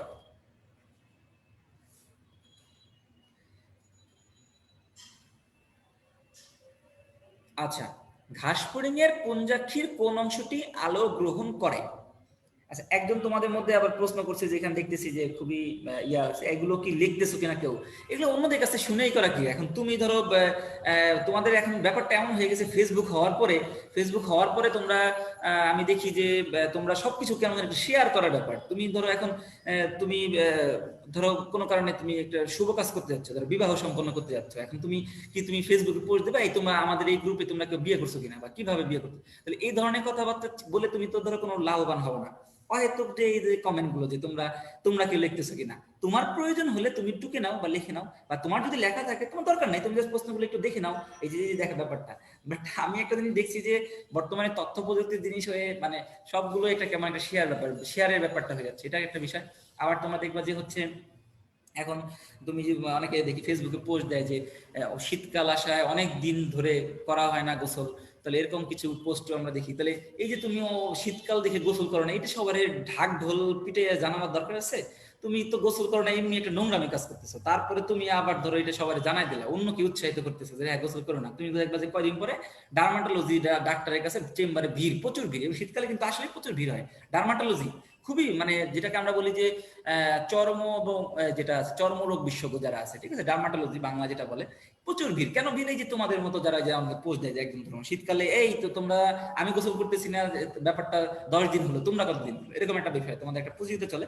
তো যেটার কারণে দেখা যায় যে তাহলে ও ভাবে যে ঠিক আছে ও তাহলে 10 দিনে রেকর্ড করছে, আমি মোটামুটি 10 মাস এরকম কোন একটা রেকর্ড করে ফেলি। তাহলে এইগুলোর কারণে যেটা প্রবলেম হয়, যে তোমাদের কিন্তু অনেকেরই যে ডার্মাটোলজি প্রবলেমগুলো হচ্ছে, এটার কিন্তু মেন কারণ হচ্ছে যে তোমরা মিলিতভাবে কিছু ভালো কাজ করা ভালো, খারাপ কাজ করার দরকার নেই। যার প্রয়োজন হবে লিখে নেবা, যার প্রয়োজন হওয়ার কথা না আমি তো আলোচনা করে দিচ্ছি। কারণ হচ্ছে কি ভাইয়া, যে অনেকেই অনেক ক্লাসের সময় একটু হয়তোবা মনোযোগ ছিল না, কোনো কারণে হয়তোবা লেখে নেই, তা আমি একটু মনে করে দেওয়ার চেষ্টা করতেছি। যাতে ভর্তি পরীক্ষা হয় কি, ধরো একটা লাইন থেকে প্রশ্ন হয়, পরের বছর পরের লাইন থেকে প্রশ্ন হতে পারে, তাহলে কাছাকাছি ওয়ার্ডগুলো তুমি যদি একবার সুন্দরভাবে মনে করে ফেলতে পারো, দ্যাট মিনস কিন্তু তোমার কিন্তু ভর্তি পরীক্ষার জন্য আমার মনে হয় প্রশ্নগুলো অনেক প্রশ্ন পড়া হয়ে যাবে, ঠিক আছে? আচ্ছা, তাহলে এইটা একটা বিষয়, এই জন্য আমি তোমাদের কাছাকাছি ওয়ার্ডগুলো একটু মনে করে দিচ্ছি। এগুলো তুমি সব পড়ছো, আমাদের সেকেন্ড টাইম মানে কি, যারা ফার্স্ট টাইম পড়ে সেকেন্ড টাইম পড়ছে, এইগুলো মনে করো যে আমার কাছে মনে হয় যে আল্লাহর রহমতে এরা এত পড়াশোনা করছে, যদি আল্লাহ মানে একেবারে কারোর প্রতি নাখোশ না হয়, কারোর প্রতি নাখোশ না হয়, তাহলে আমার মনে হয় যে এই ছেলে মেয়েগুলোর অবশ্যই চান্স পাওয়া উচিত, এবং তোমাদের ইনশাল্লাহ অবশ্যই চান্স পাওয়া উচিত। কারণ তোমরা প্রচুর পরিশ্রম করো, এই ব্যাপারে আমার কোনো সন্দেহ নেই। এই যে যে তোমার হচ্ছে যে শীতের মধ্যে তোমরা লেপ বা কম্বল থেকে বের হয়ে এসে ক্লাসের মধ্যে যেভাবে ঝুঁকে পড়ছো, ঠিক আছে, এই যে 248 বা তারও উপরে এত ভিউ, এটা দেখে তুমি মনে করো যে কারণ তোমাদের যে যে উৎসাহ বা আগ্রহ, আমি চাই যে আল্লাহ তাআলা তোমাদের প্রতি সুবিচার করুক, এবং তোমাদের যে আগ্রহ বা উৎসাহ থেকে তোমরা এত কষ্ট করে পড়তেছো, 2টা বছর ধরে ধৈর্য ধরে রাখা এবং একটা নিজেকে ডেডিকেশন ধরে রাখা, এটা একটা বেস্ট জিনিস ভাই, এটা তোমরা করতেছো। তো আলটিমেটলি আমি চাই যে এটাকে একটা ফাইনালাইজেশন করার জন্য পরীক্ষার প্রশ্ন পড়লে হয় কি, পাশাপাশি ওয়ার্ডগুলো অনেক সময় চলে আসলে তুমি দেখলো যে তাহলে হচ্ছে তোমার সহজে কিছু প্রশ্ন ইজিলি কম পেয়ে গেলা। এটার জন্য আমাদের এই প্রোগ্রামটা নেওয়া হয়েছে, ঠিক আছে? ওকে, তাহলে আমরা এবার আসো যে আমরা একটু আলোচনা করে দেব পুঞ্জাক্ষীর আলো গ্রহণ করে কোনটা। আমি একবার, আমার 2 মিনিট লাগবে না, বাট তুমি 2 মিনিটের মধ্যে আমার মনে হয় কেন যেন যে তুমি এটা যদি আরেকবার একটু রিভিশন দাও তো অনেক উপকার হবে। খেয়াল করে দেখো, এই যে ছবিটা দেখে আমরা একটু মনে করি। প্রথমে এটা হচ্ছে কি কি অংশ থাকে, ধরো একটা ওমাটিডিয়ামের কয়টি অংশ থাকে, যে কেউ বলতে পারবে? একটা ওমাটিডিয়ামের 10টি অংশ থাকে, 10টি অংশ। তাহলে এই 10টি অংশ কি কি অংশ নিয়ে গঠিত? তার আগে আমি একটা কথা বলে নিতে চাই, তোমাদের মাশরাফিকে কেমন লাগে আমি জানি না, কিন্তু আমার কাছে কিন্তু ব্যাপক ভালো লাগে অ্যাজ এ ক্যাপ্টেন হিসেবে ভালো লাগে, নট পলিটিশিয়ান, ঠিক আছে? তাহলে ক্যাপ্টেন হিসেবে নাশরাফি ভাই অনেক ভালো। এবং তুমি দেখছো যে এই যে আমাদের যে ইগুলো হচ্ছে 5টার মতো কাপ, 5টা কাপই উনি নিজে নিয়ে গেছে, যে এটা কিন্তু তোমার হচ্ছে যে একটা ব্যাপক দক্ষতার বিষয়, যে উনি ওনার ক্যাপ্টেন্সি দিয়ে মোটামুটি আল্লাহর রহমতে একটা একটা ভালো একটা পজিশনে চলে গেছে, যে উনি জানে বা বুঝে যে কোন সময় কি ধরনের কাজ করতে হবে। দেখো এই কথাগুলো কেন বললাম তোমাদের মধ্যে, এরও একটা উদ্দেশ্য আছে। তোমরা ভাবো না যে ভাই এই ক্রিকেট নিয়ে এত আলোচনা করতেছে কেন, ওনার ক্রিকেটের উনি কি ক্রিকেটার হতে চায় কিনা, না এরকম কিছু না। তোমাদের মধ্যে এই কথাগুলো বলার কারণে তোমাদের মধ্যে খেয়াল করে দেখো একটা ক্রিকেটের একটা আভাস চলে এসেছে সবার মধ্যে। এই কথাটা আমরা বলতে যাচ্ছি হচ্ছে ক্রিকেটের আভাস। এই ক্রিকেটের আভাস দিয়ে আমরা কিভাবে করতেছি খেয়াল করে দেখো। ক্রিকেটের প্রতে হবে হচ্ছে 2টা জিনিস, ক্রিস্টালাইন কোন, ক্রিস্টালাইন কোন কোষ। তাহলে কতে 2টা হলো। এবার আর একটা ক আছে, এটা দিয়ে 2টা জিনিস হবে, কি হবে খেয়াল করে দেখো, কর্নিয়া, কর্নিয়াজেন কোন কোষ, ঠিক আছে? তাহলে কর্নিয়া, কর্নিয়াজেন কোন কোষ 2টা হলো। র দিয়ে 3টা হবে, কি কি ভাইয়া? একটা হলো র্যাবডম, র্যাবডম আমরা বলি, একটা হলো র্যাবডম, এই যে ই নম্বর যেটা আছে এটা হলো র্যাবডম। একটা হলো রেটিনাল, রেটিনাল কোষ, রেটিনুলার কোষ, রেটিনাল শীট, তাই তো আমরা জানি। তাহলে তোমার, আমরা জানি যে অনেক সময় আমারও ভুল হয়ে যায়, তোমাদেরও ভুল হইতে পারে, আমি এইভাবে এই জন্য এইভাবে মনে রাখি আসলে, যে নাল শীত নুলার কোষ, নাল শীত নোলার কোষ, ঠিক আছে? আমার এটা ভুল হয়ে যায়। তাহলে নাল শীত রুনাল কোষ, এটা মানে আমরা কি বুঝি, নাল শীত রুনাল কোষ, এটাতে আমরা বুঝি হচ্ছে রেটিনুলার, রেটিনুলার কোষ থাকবে, রেটিনাল শীত থাকবে, রঞ্জক পদার্থ যেটা গেল। এবার আসো আভাসের স্বরে আতে কি হবে ভাইয়া? স্বরে হতে হবে আইরিশ রঞ্জক কোষ, তাহলে এটা একটা ভতে ভিত্তি ঝিল্লি, আর শতে ভাইয়া কি হবে? স্নায়ু। তাহলে ক্রিকেটের আভাস যে তোমার 10টা অংশে পড়া হয়ে গেল। এবার আসে আমরা কাজ কিভাবে মনে রাখবো, খুব মনোযোগ দাও, মাত্র 1 মিনিটের সময়। একটা জিনিস মনে রাখবা, যেখানে জেন কথাটা আছে, কর্নিয়া জেন, ক্রিস্টালাইন কোন কোষ, তারপরে হচ্ছে তোমার ক্রিস্টালাইন কোন, তারপর ক্রিস্টালাইন কোন কোষগুলো তৈরি করে, ঠিক আছে? আচ্ছা, ক্রিস্টালাইন কোন কোষ, অর্থাৎ যেখানে তুমি দেখবা কোনো কোষ আছে, কোষ আছে বা সেটা কিছু না কিছু তৈরি করবে, এটা তার 3টা কাজ তোমার এখান থেকে শেষ হয়ে যাবে। কিভাবে শেষ হয়ে যাবে আমি খেয়াল করে দেখো। কর্নিয়াজেন কোষ কি তৈরি করবে? কর্নিয়া। ক্রিস্টালাইন কোন কোষ কি তৈরি করবে? ক্রিস্টালাইন কোন। আচ্ছা, এবার আসো রেটিনুলার কোষ কি তৈরি করবে? র্যাবডম। তার মানে তুমি 3টা কাজ এখান থেকে শেষ, মনোযোগ দিলে তুমি শেষ হয়ে যাবে, খেয়াল করে দেখো। তোমাদের আমার মনে হয় তোমরা যদি অনেকে কমেন্ট না করে ফুল স্ক্রিন করে পড়াশোনা করো তাহলে মনোযোগটা আরো বাড়বে। তাহলে আমরা বললাম তিনটা জিনিস, যে কর্নিয়া যেন কোষ তৈরি করবে কর্নিয়া, ক্রিস্টালাইন কোন কোষ তৈরি করবে ক্রিস্টালাইন কোন, এবং রেটিনুলার কোষ তৈরি করবে হচ্ছে র‍্যাবডোম। তুমি তিনটা জিনিস কমপ্লিট করে ফেললা, শেষ। এবার তুমি চিন্তা করে দেখো যে ঠিক আছে তিনটা জিনিস শেষ, এবার আমাদের কাজগুলো বাকিগুলো আরো ইজি। এই যে উপরের যে জিনিসটা আছে এ নম্বর অপশনটা, এটা হলো আমাদের কর্নিয়া, দেখতে অনেকটা আমাদের লেন্সের মতো। তাহলে এটা কিসের মতো কাজ করবে? লেন্সের মতো কাজ করবে। এরপরে নিচে যে কোষটা দেখতে পারতেছো এই কোষটার নাম কি আমরা জানি, হচ্ছে এই কোষটার নাম হচ্ছে তোমার ক্রিস্টালাইন কোন। এই ক্রিস্টালাইন কোণের মধ্য দিয়ে আলো হয় প্রবেশ করে, আর এই জায়গার মধ্য দিয়ে হচ্ছে আলো গৃহীত হয়। অর্থাৎ আমি যখন স্টুডেন্টদের একটা ছবি দেখায় পড়ি তখন আমি একটা কথা বলি, দেখো ভাইয়া এই লেন্সের মধ্যে দিয়ে আলো ঢোকার পরে প্রথমে এটা জায়গাতে প্রবেশ করে আর সেটাকে অ্যাবজর্ব করে নেয়, অ্যাবজর্ব করে বাংলা আমরা বলি গ্রহণ করে নেয়। সে গ্রহণ করে নেয় হচ্ছে যে কোষ, তার নাম র‍্যাবডোম। তার মানে আমি যদি ছবি দেখে বলতে পারি যে এটা হলো, এটার মাধ্যমে আলো হলো প্রবেশ করে আর এটার মাধ্যমে আলো হলো গৃহীত হয়, গৃহীত বা অ্যাবজর্ব হয়। এবং এর চারদিকে যে দুই ধরনের রঞ্জক পদার্থ আছে তার কাজ হচ্ছে প্রতিফলন বা প্রতিফলনকে রোধ করে, জাস্ট এটাকে অ্যাবজর্ব করে নেয়। ঠিক আছে ভাই, তাহলে প্রতিফলন হয় না, রিফ্লেক্ট হয় না। তাহলে এটা একটা বিষয়। বাকি কাজগুলো তো তুমি এমনি বুঝতে পারতেছো, ভিত্তি ঝিল্লি মানে হচ্ছে বাকি সবগুলোকে সে জায়গা দেয়। আর হচ্ছে স্নায়ুতন্ত্রের কাজ হচ্ছে যে এই যে সে চোখে যে ছবিটা, এই ছবিটা সে মস্তিষ্কের মধ্যে মস্তিষ্কে নিয়ে যায়, তাই না ভাই? এটা আমরা জানি। তার মানে কাজগুলো খুবই সহজ, তিনটা কাজ তো তোমাকে এমনিই বলে দিলাম। আর একটা কর্নিয়া দেখে বুঝতেছে এটা লেন্সের মতো কাজ করবে, একটা দিয়ে আলো প্রবেশ করতেছে, একটা দিয়ে আলো গৃহীত হইতেছে এটা, আর বাকি যে দুটো রঞ্জক পদার্থ আছে তারা প্রতিফলন রোধ করতেছে, এই ব্যাপারটা। আর বাকির জন্য হলো একটা ভিত্তি ঝিল্লি আর একটা হচ্ছে তোমার স্নায়ুতন্ত্র। ভিত্তিকে সবাইকে ভিত্তি দেয়, বাকি যে কোষগুলো আছে স্নায়ুতন্ত্র এই যে ছবিটা নিল, ছবিটা নিয়ে মস্তিষ্কে পাঠাই দিল যে ভাই আমি কিন্তু একটা ছাগলের ছবি দেখছি, ছাগল আসতেছে। ঠিক আছে, এই যে ছবিটা কে দিবে এটা কিন্তু তোমাকে স্নায়ুতন্ত্রের মাধ্যমে তুমি কিন্তু বুঝতে পারবা। এই যে ছবি, ছাগলের ছবি আগে থেকে যদি তার যদি ফ্রেমে থাকে যে এটা ছাগল, ঠিক আছে, তাহলে এটা একটা বিষয়। তার মানে তুমি কিন্তু এইটা দিয়ে এবার আসে আমাদের প্রশ্ন কিভাবে আমরা এখানে কমন পাইছি, এটা ভেরি ভেরি ইম্পর্টেন্ট। আমি তোমাকে বলে দিতে পারি ইনশাল্লাহ, এটা যদি তোমরা ফার্স্ট টাইম হইতা তাহলে আমি বলে দিতাম যে বিভিন্ন ভার্সিটি থেকে শুরু করে কোনো না কোনো জায়গায় তুমি প্রশ্ন পাবা।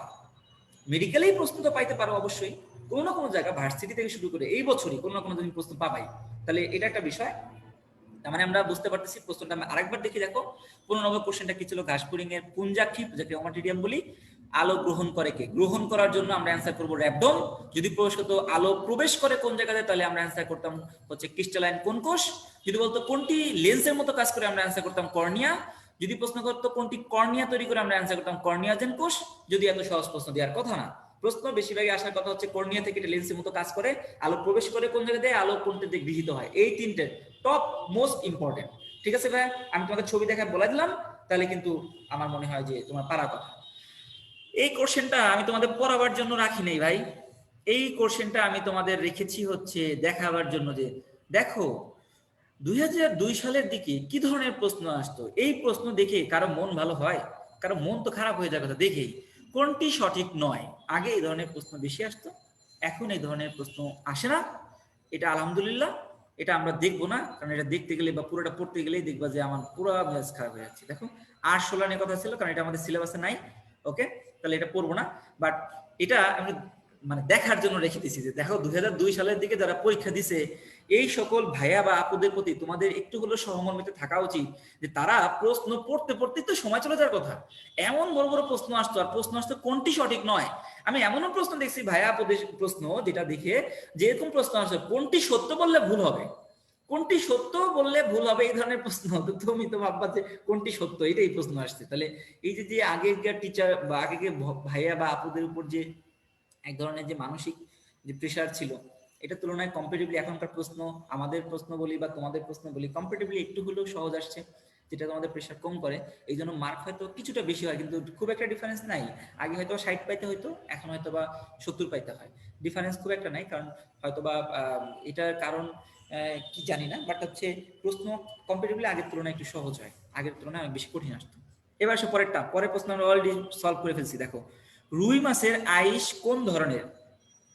প্রশ্ন হলো রুই মাছের আইস কোন ধরনের? ভাই আমরা জানি, একটু আগে পড়ে আসছি, রুই মাছ হলো অ্যাক্টিনোপটেরিগির উদাহরণ।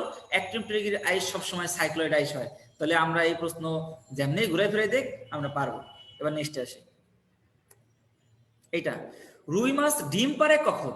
ভাই এটা প্রশ্নটা অ্যান্সারটা সরাসরি আমাদের আজমল স্যারের বইতে এখন হয়তো আছে কিনা জানি না, আগের এডিশনে আমি দেখছিলাম যে নাই। তাহলে সরাসরি না থাকলে আমি একটা কথা সবসময় বলতাম, রুই মাছের ব্যাপারে, রুই মাছের প্রজনন নিয়ে কিছু কথা আমি এইভাবে বলে দিতাম, যেগুলো তুমি পড়ে নাও, তুমি দেখবা যে তোমার হয়তো বা এখান থেকে প্রশ্ন চলে আসতে পারে। আচ্ছা, প্রথমে রুই মাছের এখানে দেখবে লেখা আছে, রুই মাছ প্রজননক্ষম হয় প্রধানত 2 বছরে, এমনি লেখা আছে প্রজননক্ষম হয় সাধারণত 2 বছরে। কিন্তু বাংলাদেশের রুই মাছ একটু পিছায়া, তারা 3 বছরে রুই মাছ কি করতো আগে, এগুলো সব আগের ঘটনা, আগে 2 বছরে হচ্ছে ব্রিটিশ বা আমেরিকার যে রুই মাছগুলো ছিল, এই ব্রিটিশ বা আমেরিকার রুই মাছগুলো 2 বছরে প্রজননক্ষম হতো। বাংলাদেশে যারা ছিল তাদের প্রজননক্ষম হতো হলো 3 বছরে, ব্রিটিশ বা আমেরিকানরা হয়তো রুই মাছগুলো 2 বছরে। কিন্তু বর্তমানে দেখবা তোমাদের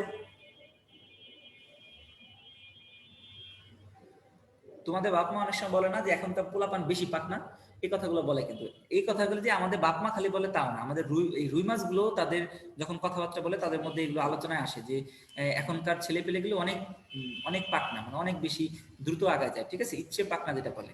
তাহলে এটা রুই মাছের মধ্যে যে আলোচনা হয়, এখানে আমরা কি মনে রাখবো যে এখনকার রুই মাছগুলো এই যে 2 বছর 3 বছর কিছুই মানে না, এরা 1 বছরের মধ্যেই প্রজননক্ষম হয়ে যায়। এই কথা কিন্তু ভর্তি পরীক্ষার জন্য বলো, বা তুমি বলো যে তোমার হচ্ছে যে এই যে সামনে ডেন্টাল পরীক্ষা, দুটোর জন্য খুব গুরুত্বপূর্ণ। তাহলে প্রশ্ন এবার আসতেই পারে যে বর্তমান বা হাইব্রিড যে রুই মাছগুলো আছে, এই হাইব্রিড রুই মাছগুলো কত বছর প্রজননক্ষম হয়? 1 বছরে। ওইখানে আমি একটা কথা, ওই পরের লাইনে একটা কথা ছিল, আমি বলে দিতাম যে তোমাদের তোমরা জানো কিনা যে আমাদের দেশে কখন বৃক্ষরোপণ করা হয়? বৃক্ষরোপণ করা হয় হচ্ছে আমরা জানি জুন জুলাই মাসে বৃক্ষরোপণ করা হয়, তাই না? জুন জুলাই বা আগস্ট মাসে আমাদের বৃক্ষরোপণ করা হয়। তো আমি এখন থেকে তোমরা মনে রাখবা, জুন জুলাই মাসে বৃক্ষরোপণের সাথে রুই রোপণও করতে হয়, মানে হলো রুইরা রোপণ করে, মানে রুইরা ডিম পারে কোন মাসে? June July August.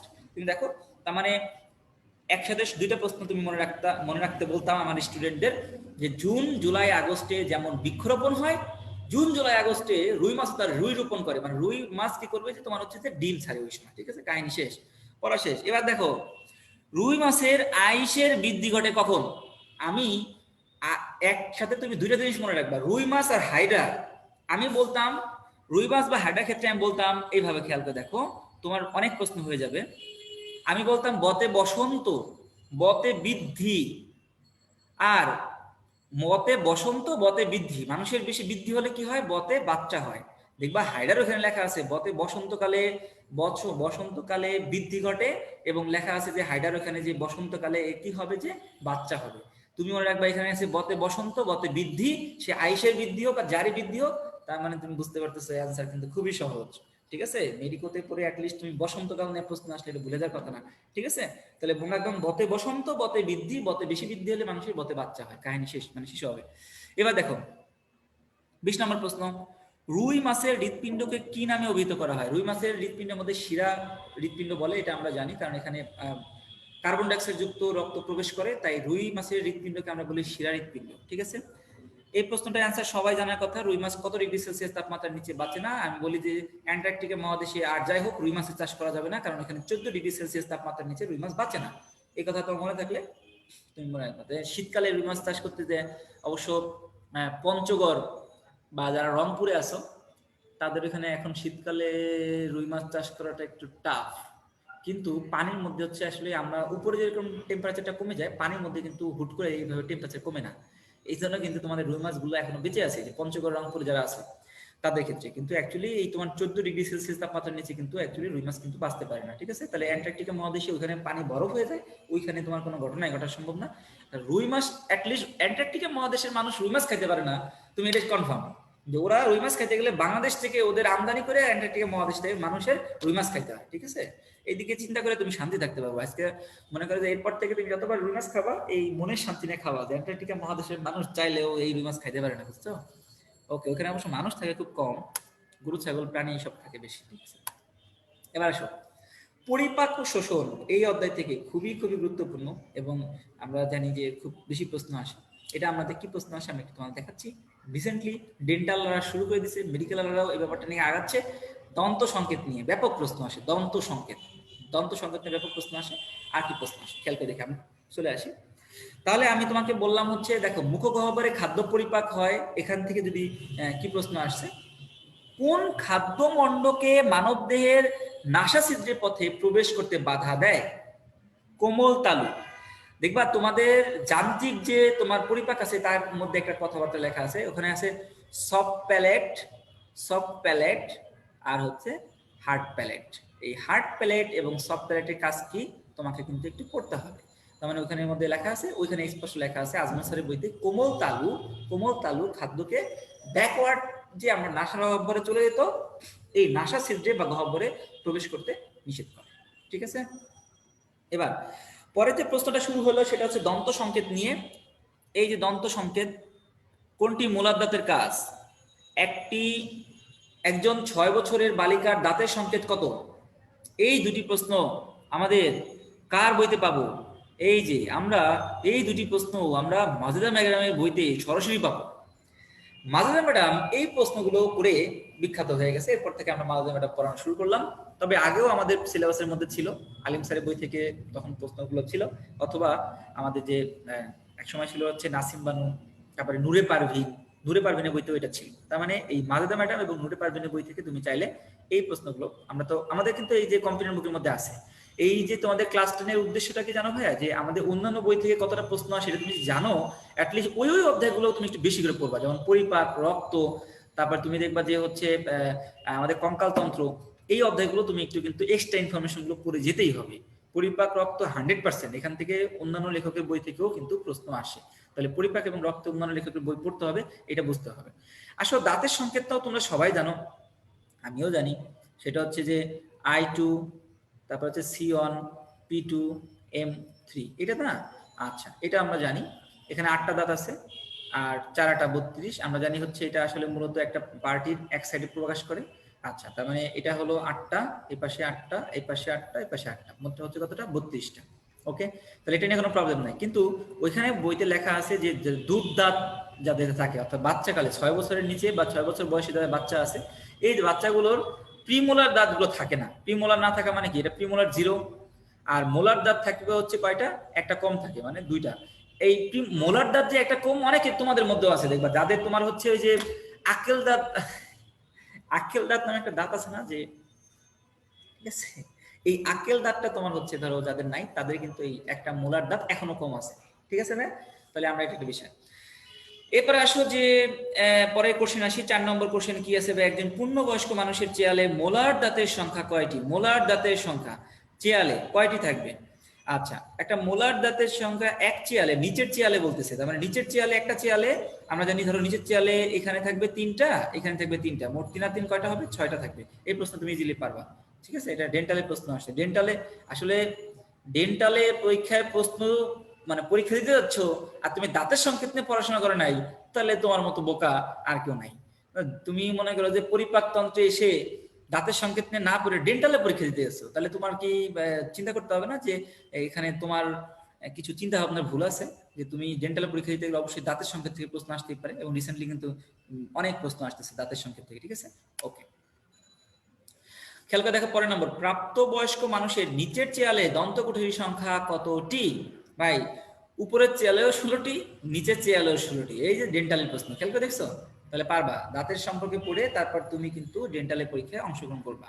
পরে আসো, পাকস্থলীর কোন কোষ থেকে হাইড্রোক্লোরিক অ্যাসিড খরিত হয়? এটা আমাদের তোমাদের মনে হয় পড়াইছে, আপু একটা বক্স দিয়ে পড়াইছে, জমা দিয়ে, জমা, মনে আছে কিনা আমি একটু মনে করে দিলাম। জমা দিয়ে পড়াইছে, এটা তোমার মনে সবারই মনে আছে। অক্সেন্টিক সেল, যেটা এখানে আছে অক্সেন্টিক সেল, যার আরেক নাম হচ্ছে আমরা বলি হচ্ছে তোমার প্যারাইটাল কোষ, এখান থেকে হাইড্রোক্লোরিক অ্যাসিড খরিত হয়। পড়াইছে না ভাই? এটা আমি আর পড়াচ্ছি না, এটা তোমাদের মনে খুব ভালো করে পড়াই দিছে। ওকে, এবার দেখো পেপসিনের ক্ষেত্রে কোনটি সত্য নয়? এইটা দেখো, ইহা অগ্নাশয় থেকে নিশ্চিত হয়।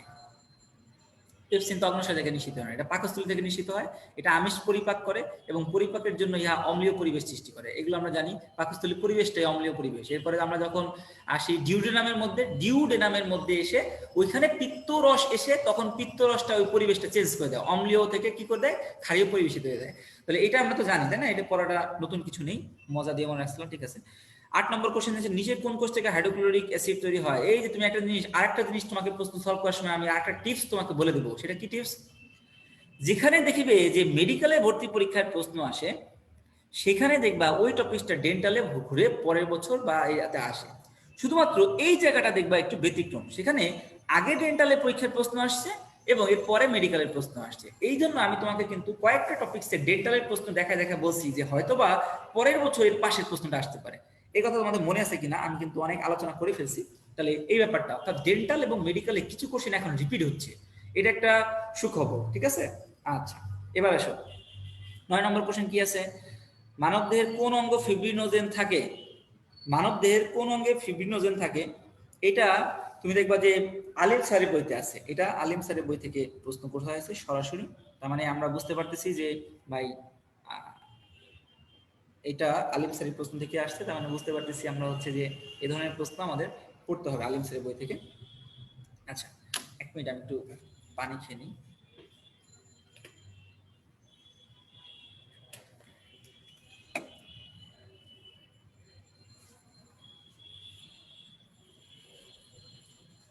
ঠিক আছে ভাই, তাহলে এটা আলিম স্যারের বইতে আছে, মানব দেহে ফিব্রিনোজেন উৎপন্ন হয় কোন জায়গা থেকে, এটা আমরা পারবো আমার মনে হয়। এবার নেক্সটে আসি, পরের প্রশ্ন 10 নম্বর প্রশ্ন আছে দেখো, মানুষের যকৃতে অবস্থানকারী ম্যাক্রোফেজের নাম কি? আমরা জানি কুপফার সেল বলে, এটা নিয়ে পড়ার কিছু নাই। এবার মানুষের যকৃতে সবচেয়ে বড় খণ্ডের নাম কি? আমরা জানি 4টা খণ্ড থাকে, তার মধ্যে সবচেয়ে বড় খণ্ড হচ্ছে ডান খণ্ড, পড়ার কিছু নাই। তারপর দেখো যে মানুষের পানিতে দ্রবণীয় ভিটামিন, পানিতে দ্রবণীয় কোনটা? আমরা জানি পানিতে অদ্রবণীয়, যারা অদ্রবণীয়, এই অদ্রবণীয় আমরা মনে রাখি আদেক দিয়ে। আদেক মানে কি? আদেক এইভাবে লিখি, তাই না? আদেক মানে ভিটামিন এ ডি ই কে, এরা হলো অদ্রবণীয়। তাহলে দ্রবণীয় কারা? দ্রবণীয় হচ্ছে ভিটামিন বি কমপ্লেক্স, দ্রবণীয়। ঠিক আছে, তাহলে যারা পানিতে অদ্রবণীয় তারা আবার কিসের? ফ্যাট সলিবল বলি আমরা, মানে হচ্ছে আমরা বলি যে চর্বিতে দ্রবণীয়, তাই তো? পানিতে অদ্রবণীয়। ঠিক আছে, এবার আসো 13 নম্বর কোশ্চেন, মানুষের যকৃতের বাহিরের আবরণটির নাম কি? এইগুলো তোমরা সবাই জানো, গ্লিসন্স ক্যাপসুল। আমরা যদি বলতাম যে হচ্ছে কিডনি, তাহলে বলতাম হলো রেনাল ক্যাপসুল। আর যদি আমরা বলতাম মস্তিষ্ক, নাম হলো মেনিনজেস। যদি আমরা জানি যে হৃৎপিণ্ড, তাহলে আমরা জানি হচ্ছে যে পেরিকার্ডিয়াম। আর তোমার হচ্ছে যদি ফুসফুস বলে তাহলে প্লুরা। এই ধরনের প্রশ্ন আমরা জানি, সহজ প্রশ্ন। মানব পিত্তরসের সম্বন্ধে কোন তথ্যটি সঠিক? আচ্ছা, কোন তথ্যটি সঠিক চাইছে? প্রথমে দেখো অম্লীয়, আমি একটু আগে বলছি এটা কিন্তু অম্লীয় না, ক্ষারীয়, এনজাইম সমৃদ্ধ। এটা আসলে এনজাইম না, এখানে বেশি থাকে হরমোন। পাকস্থলী পরিপাকের সহায়তা করে, পাকস্থলী পরিপাকের না, এটা হলো ডিউডেনামের পরিপাক, অর্থাৎ ক্ষুদ্রান্তে পরিপাকে সহায়তা করে। তাহলে এটা এই কোশ্চেনটি সঠিক অ্যান্সার, যকৃতে তৈরি হয়, এটা সঠিক অ্যান্সার, এটা পারবো। নেক্সট আসি, কোনটি ক্ষুদ্রান্তের অংশ নয়? বা এর চেয়ে সহজ কষ্ট দুনিয়াতে আর তৈরি হয় নাই। এটা মেডিকেল ভর্তি পরীক্ষা 16 সালে যে বড় ভাই আপুরা আছে তাদেরকে বলে আসবেন যে ভাই এত সহজ প্রশ্ন আপনারা কিভাবে অ্যান্সার করলেন, বা আপনারা ব্যাপারটাকে কিভাবে নিছিলেন, যেটা কি আসলে এরকম কিনা। ক্ষুদ্রান্তের অংশ আমরা সবাই জানি, ক্ষুদ্রান্তের অংশ কি কি ভাই? ডিউডেনাম, জিজোনাম আর এলিয়াম। কোনটি ক্ষুদ্রান্তের অংশ নয়? এটা অ্যান্সার হলো অ্যাপেন্ডিক্স, এটা সিকামের সাথে যুক্ত থাকে। আর যেহেতু সিকাম হচ্ছে আমরা জানি, সিকাম হচ্ছে আমরা জানি বৃহদান্ত্রের অংশ, তার মানে আমরা এটা সহজে পারবো। এবার আসো, মাইক্রোভিলাই একত্রিত হয়ে ক্ষুদ্রান্ত্রের উপরিভাগে কি সৃষ্টি করে? মাইক্রোভিলাই নিয়ে আমি সবসময় বলি যে বাংলাদেশে বিলাই, মাইক্রোবিলাই যেগুলো আছে, মাইক্রোবিলাই কি জিনিস? মাইক্রোবিলাই নিয়ে আমি সবসময় বলি যে মাইক্রো মানে ক্ষুদ্র, বিলাই বিলাই মানে বিলাই। তাহলে বাংলাদেশের বিলাইগুলো ক্ষুদ্র, এগুলো যদি কোনো কারণে বাংলাদেশ থেকে বের হয়ে ইন্ডিয়ার দিকে যাইতে যায় তাহলে এখানে বর্ডারে গেলে সে ব্রাশ ফায়ার হবে। তাই এই বর্ডারের যে তোমার হচ্ছে যে এই যে তোমার হচ্ছে আঙুলের মতো অভিক্ষেপ বা বিলাই থাকে, এই বর্ডারের বিলাইকে আমরা বলি হচ্ছে ব্রাশ বর্ডার। এই যে দেখো ব্রাশ বর্ডার, বর্ডারের বিলাইকে আমরা বলবো হচ্ছে ব্রাশ বর্ডার, দেখতে অনেকটা ব্রাশের মতো। ঠিক আছে, তো এই কথাগুলো আমি ক্লাসে অনেক সময় বলে দিই। অনেক সময় মানে তোমাদের অনেক সময় মনে হতে পারে যে ভাইয়া বেশি মানে হচ্ছে ক্লাসের মধ্যে হয়তো ক্লাসের কথার বাইরে কিছু কথা বলে, এরকম অনেক সময় অনেকে মনে হয়। কিন্তু যারা আমার ক্লাস করে তারা অলরেডি জানে যে আমি প্রতিটা ক্লাসের প্রতিটা কথা বা প্রতিটা গল্পই আমার আসে হচ্ছে পড়াশোনা করার জন্য, তার পরবর্তীতে নিশ্চয়ই সাথে কিছু না কিছু যুক্ত আছে। তাহলে আমরা বুঝলাম, কথা শেষ। এবার দেখো, স্টার্চকে ম্যালটোজে পরিণত করতে কোন এনজাইমটি ব্যবহৃত হয়? এটা আসলে স্টার্চ দেখে আমরা ভাবছিলাম এটা প্রাণীবিজ্ঞানের প্রশ্ন, কিন্তু এটা আসে আসলে উদ্ভিদ বিজ্ঞানের মধ্যে। তার মানে এটা উদ্ভিদ বিজ্ঞানে লেখা আছে, ডায়াস্টেস, ডায়াস্টেস ব্যবহৃত হয়। তার মানে তুমি এটা দেখলে তুমি মোটামুটি বুঝতে পারলা। নিচের কোনটি মিশ্র গ্রন্থি? এটা হলো পরবর্তী প্রশ্ন, নিচের কোনটি মিশ্র গ্রন্থি? মিশ্র গ্রন্থি আমরা জানি, মিশ্র গ্রন্থি আমরা জানি হয় ভালো হবে না মন্দ হবে। মিশ্র ব্যাপারটা কিরকম? আমরা বলি যে দেখবা কিছু মানুষ আছে যে মোটামুটি ধর্মীয় কাজও করে, আবার যত ধরনের অপকর্ম আছে সে অপকর্মগুলো করে। এদেরকে আমরা আমাদের শয়তান আমরা বলি হচ্ছে মিসকা শয়তান, তাই না? আমরা বলি হচ্ছে মিসকা শয়তান বলি এদেরকে আমরা, মিসকা শয়তান। এগুলো আমাদের লোকাল ভাষা, এগুলো আমাদের বাংলা সমৃদ্ধ ভাষা। তাহলে মিসকা শয়তান থেকে আসছে। শয়তানের শয় যদি থাকে এটা তুমি মনে রাখবে, এটা কনফার্ম, এটা হচ্ছে মিশ্রগ্রন্থি। তাহলে আমরা বুঝবো, খেয়াল করে দেখো, ডিম বা শয় মিশ্রগ্রন্থি, অগ্নাশয় মিশ্রগ্রন্থি, দুইটা তো পারছোই। অ্যাড্রিনাল গ্রন্থি হচ্ছে মিশ্রগ্রন্থির মতো। তবে আন্তরিক গ্রন্থি আমরা জানি এটা হচ্ছে তোমার বহিঃখরা। আন্তরিক গ্রন্থি কিসের উদাহরণ? বহিঃখরা। তার মানে এটা মিশ্রগ্রন্থি না, তার মানে এটাই আনসার। ঠিক আছে, পারবো। এই প্রশ্নটার উৎপত্তি ও বিকাশ সম্পর্কে আমার কোনো ধারণা নাই। এটা মনে হয় কোনো ডেন্টালের কোনো বই থেকে করা হয়েছে, ডেন্টালের জন্য সৃষ্টি করা হয়েছে, অথবা কোনো একটা হিসাব আছে সেই হিসাব থেকে করা হয়েছে, গোজামিল হিসাব, কোনো ডাইরেক্ট কোনো জায়গায় উল্লেখ করা নাই। এটা পড়তে হবে না, এই ধরনের প্রশ্ন আর দিবেন হয়তোবা। দেখো, আমিষ পরিপাককারী এনজাইম কোনটি? 29 নম্বর প্রশ্ন, আমিষ পরিপাককারী এনজাইম কোনটি? প্রোটিন পরিপাককারী এনজাইম কোনটি? আচ্ছা, এই যে তোমরা আমাকে একটু বলো, এই যে কুমার জয়কে দেখতে পারতেছি, কুমার জয় তুমি আমাকে একটু বলো তো ভাইয়া, যে এই আমিষ পরিপাককারী এনজাইম, প্রোটিন পরিপাককারী এনজাইম গুলো কি তোমরা পড়ছো আগে? ঠিক আছে। আচ্ছা, রাহাত শাহরিয়া লেখছে 3টে শয়, শুক্রাশয় কিন্তু না। কেন? শুক্রাশয় তো একটা মিশ্রগ্রন্থি, শুক্রাশয় একটা মিশ্রগ্রন্থি ভাই। আচ্ছা, তোমরা আমাকে বলো যে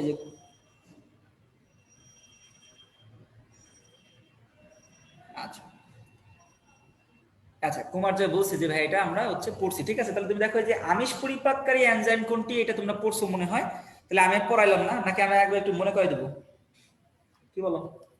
মনে করে দিই 1 মিনিট। আচ্ছা, তোমরা কিভাবে পড়ছো আমি জানি না। আমি স্টুডেন্টের এভাবে বলতাম যে কি, দেখো, পরিপাক করার জন্য 3 ধরনের পদার্থ থাকে। একটা হলো তোমার হলো শর্করা, বা আমরা বলি হলো কার্বোহাইড্রেট। আচ্ছা, একটা হলো তোমার হলো প্রোটিন, আর আরেকটা হলো আমরা বলতে পারি হলো প্রোটিনই তো আমিষ, তাই না ভাই? আচ্ছা, শর্করাই হলো কার্বোহাইড্রেট, আর প্রোটিনকে আমরা বলি হলো আমিষ। আচ্ছা, ঠিক আছে। আর বাকি রইলো হচ্ছে স্নেহ পদার্থ, স্নেহ পদার্থ বা হলো লিপিড যেটা আমরা বলি। এটা আমরা কিভাবে মনে রাখি আমি একটু বলে দিই। আমি এভাবে মনে রাখি, কার্বোহাইড্রেটের যে এনজাইমগুলোর নাম আছে এগুলো অল্প আছে, আমি এটা মনে রাখি অলস টম দিয়ে, অলস টম। আর লিপিডের যেগুলো আছে সেগুলো আমরা জানি ফ্যাট বা লিপিড খেলে বেশি ক্ষতি হয়, তাহলে আমরা এটা কুফল দিয়ে মনে রাখি। আমি, তোমরা কিভাবে মনে রাখো আমি জানি না। তাহলে একটা হলো অলস টম, হ্যাঁ, অলস টম দিয়ে তুমি ইচ্ছা করলে এই তোমার শর্করা বা কার্বোহাইড্রেট গুলোর নাম মনে রাখতে পারো, আর স্নেহ বা লিপিড গুলোর নাম মনে রাখতে চাইলে তুমি কুফি মনে রাখতে পারো। তাহলে প্রোটিন অনেকগুলো আছে, আমি প্রোটিনের নাম মনে রাখবো না। ঠিক আছে। অলস টমে কি হয় আমি একটু বলে দিই, একটু মনোযোগ দাও ভাইয়া। আমি একটু কি ফাঁকা পেজে, কোনো পেজে নিলে পড়ালে সুবিধা হয় মনে হয়। আমি একটু ফাঁকা পেজে দেখা দিচ্ছি ভাই। তাহলে আমরা বললাম, এটা বুঝতে পারছি, আমরা মনে রাখবো হচ্ছে কার্বোহাইড্রেট কোনগুলো, আর হলো আমাদের হচ্ছে লিপিড কোনগুলো, এগুলো আমরা মনে রাখবো। আমরা এটা অলস টম দিয়ে মনে রাখছি, অলস টম। অলস টমে কি হবে? অতে হচ্ছে অ্যামাইলেস, লতে ল্যাকটেস, শতে সুক্রেস, টতে হচ্ছে টায়ালিন, মতে মল্টেস। আর লিপিড মনে রাখবো, আমরা জানি যে লিপিড বা ফ্যাট খাইলে তার কিছু ক্ষতি হইতে পারে, এটা কুফল দিয়ে মনে রাখবো। কুফলের কতে হচ্ছে কোলেস্টেরল এস্টারেস, ফতে হচ্ছে ফসফোলাইপেস, লতে হচ্ছে লাইপেস। তাহলে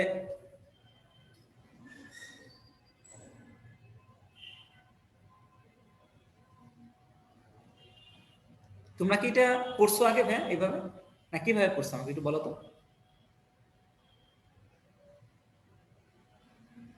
আমাকে বলো যে তোমরা এইভাবে কি পড়ছো, নাকি তোমাদের এগুলো এমনি মনে থাকতো, নাকি তোমাদের কোনো ছন্দ দিয়ে মনে রাখতাম? আচ্ছা, যেটাই হোক, তোমরা এভাবেও পড়তে পারো। সেটা হচ্ছে যে আমরা অলস টম দিয়ে মনে রাখতে পারি। অতে হচ্ছে আমি বললাম অ্যামাইলেস, ল্যাকটেস, শতে হচ্ছে তোমার সুক্রেস, আর টতে হচ্ছে তোমার টায়ালিন। টম দিয়ে তো মনে রাখো তোমার টায়ালিন, মতে হচ্ছে মল্টেস।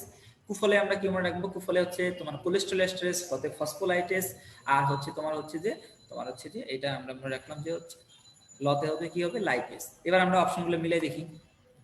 29 নম্বর প্রশ্ন, আমিষ পরিপাককারী এনজাইম কোনটি? আমিষ মানে চাইছে প্রোটিন, মানে আমি যেটা পারি না, আমি যেটা পারি সেগুলো আমি মিলাই, যেগুলো মনে আছে। দেখো, মল্টেস, এটা ওই যে অলস্টমের মধ্যে আছে, অলস্টম।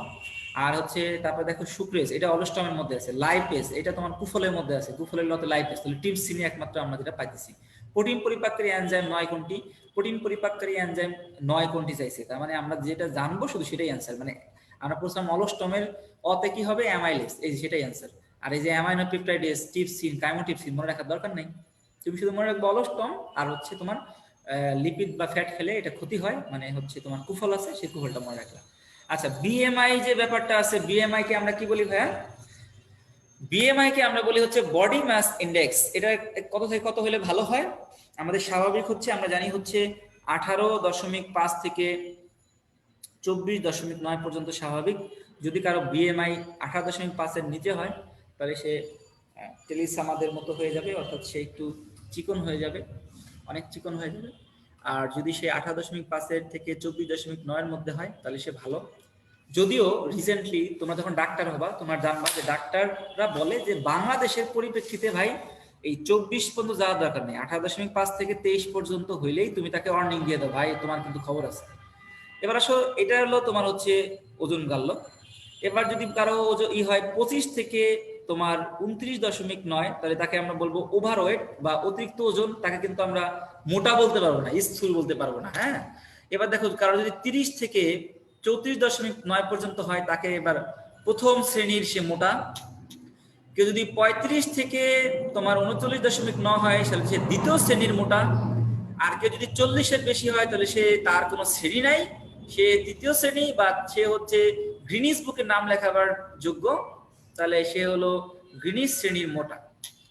এগুলো তো তুমি জানো, তাই না? এগুলো তোমার হচ্ছে পড়াবার কিছু নাই। এটা থেকে আবার প্রশ্ন আসতে পারে, ঠিক আছে? তাহলে কারো যদি ওজন 18.5 থেকে 24.9 হয়, সে একটা স্বাভাবিক লোক। তবে বাংলাদেশের পরিপ্রেক্ষিতে আমরা বলি 23-এর নিচে থাকাটা ভালো। আর যদি কারো ওজন 18.5-এর নিচে হয়, তাহলে তার অবশ্য কিছু খাওয়া দাওয়া করা উচিত, ঠিক আছে? ভালো করে ভালো পুষ্টি জাতীয় খাবার খাবে, ডিম দুধ এগুলো খাবে, কারণ তার এই ওজনটা তার দেশের সাথে বলো বা কোনোভাবে যায় না। কারণ বাংলাদেশের মানুষ একটু কম্পারেটিভলি স্বাস্থ্যবান হবে, এটাই স্বাভাবিক। তো ঠিক আছে, 18.5 থেকে 23 পর্যন্ত ভালো।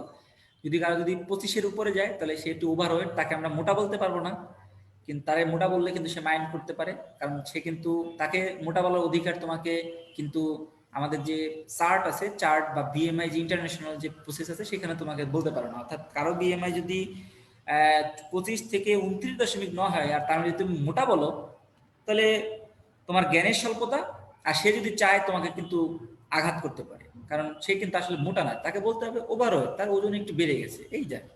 তার মানে কারো ওজন যদি 30 থেকে 35 পর্যন্ত হয়, তাহলে তাকে মোটা বলবা, তাকে বলবা প্রথম শ্রেণীর মোটা।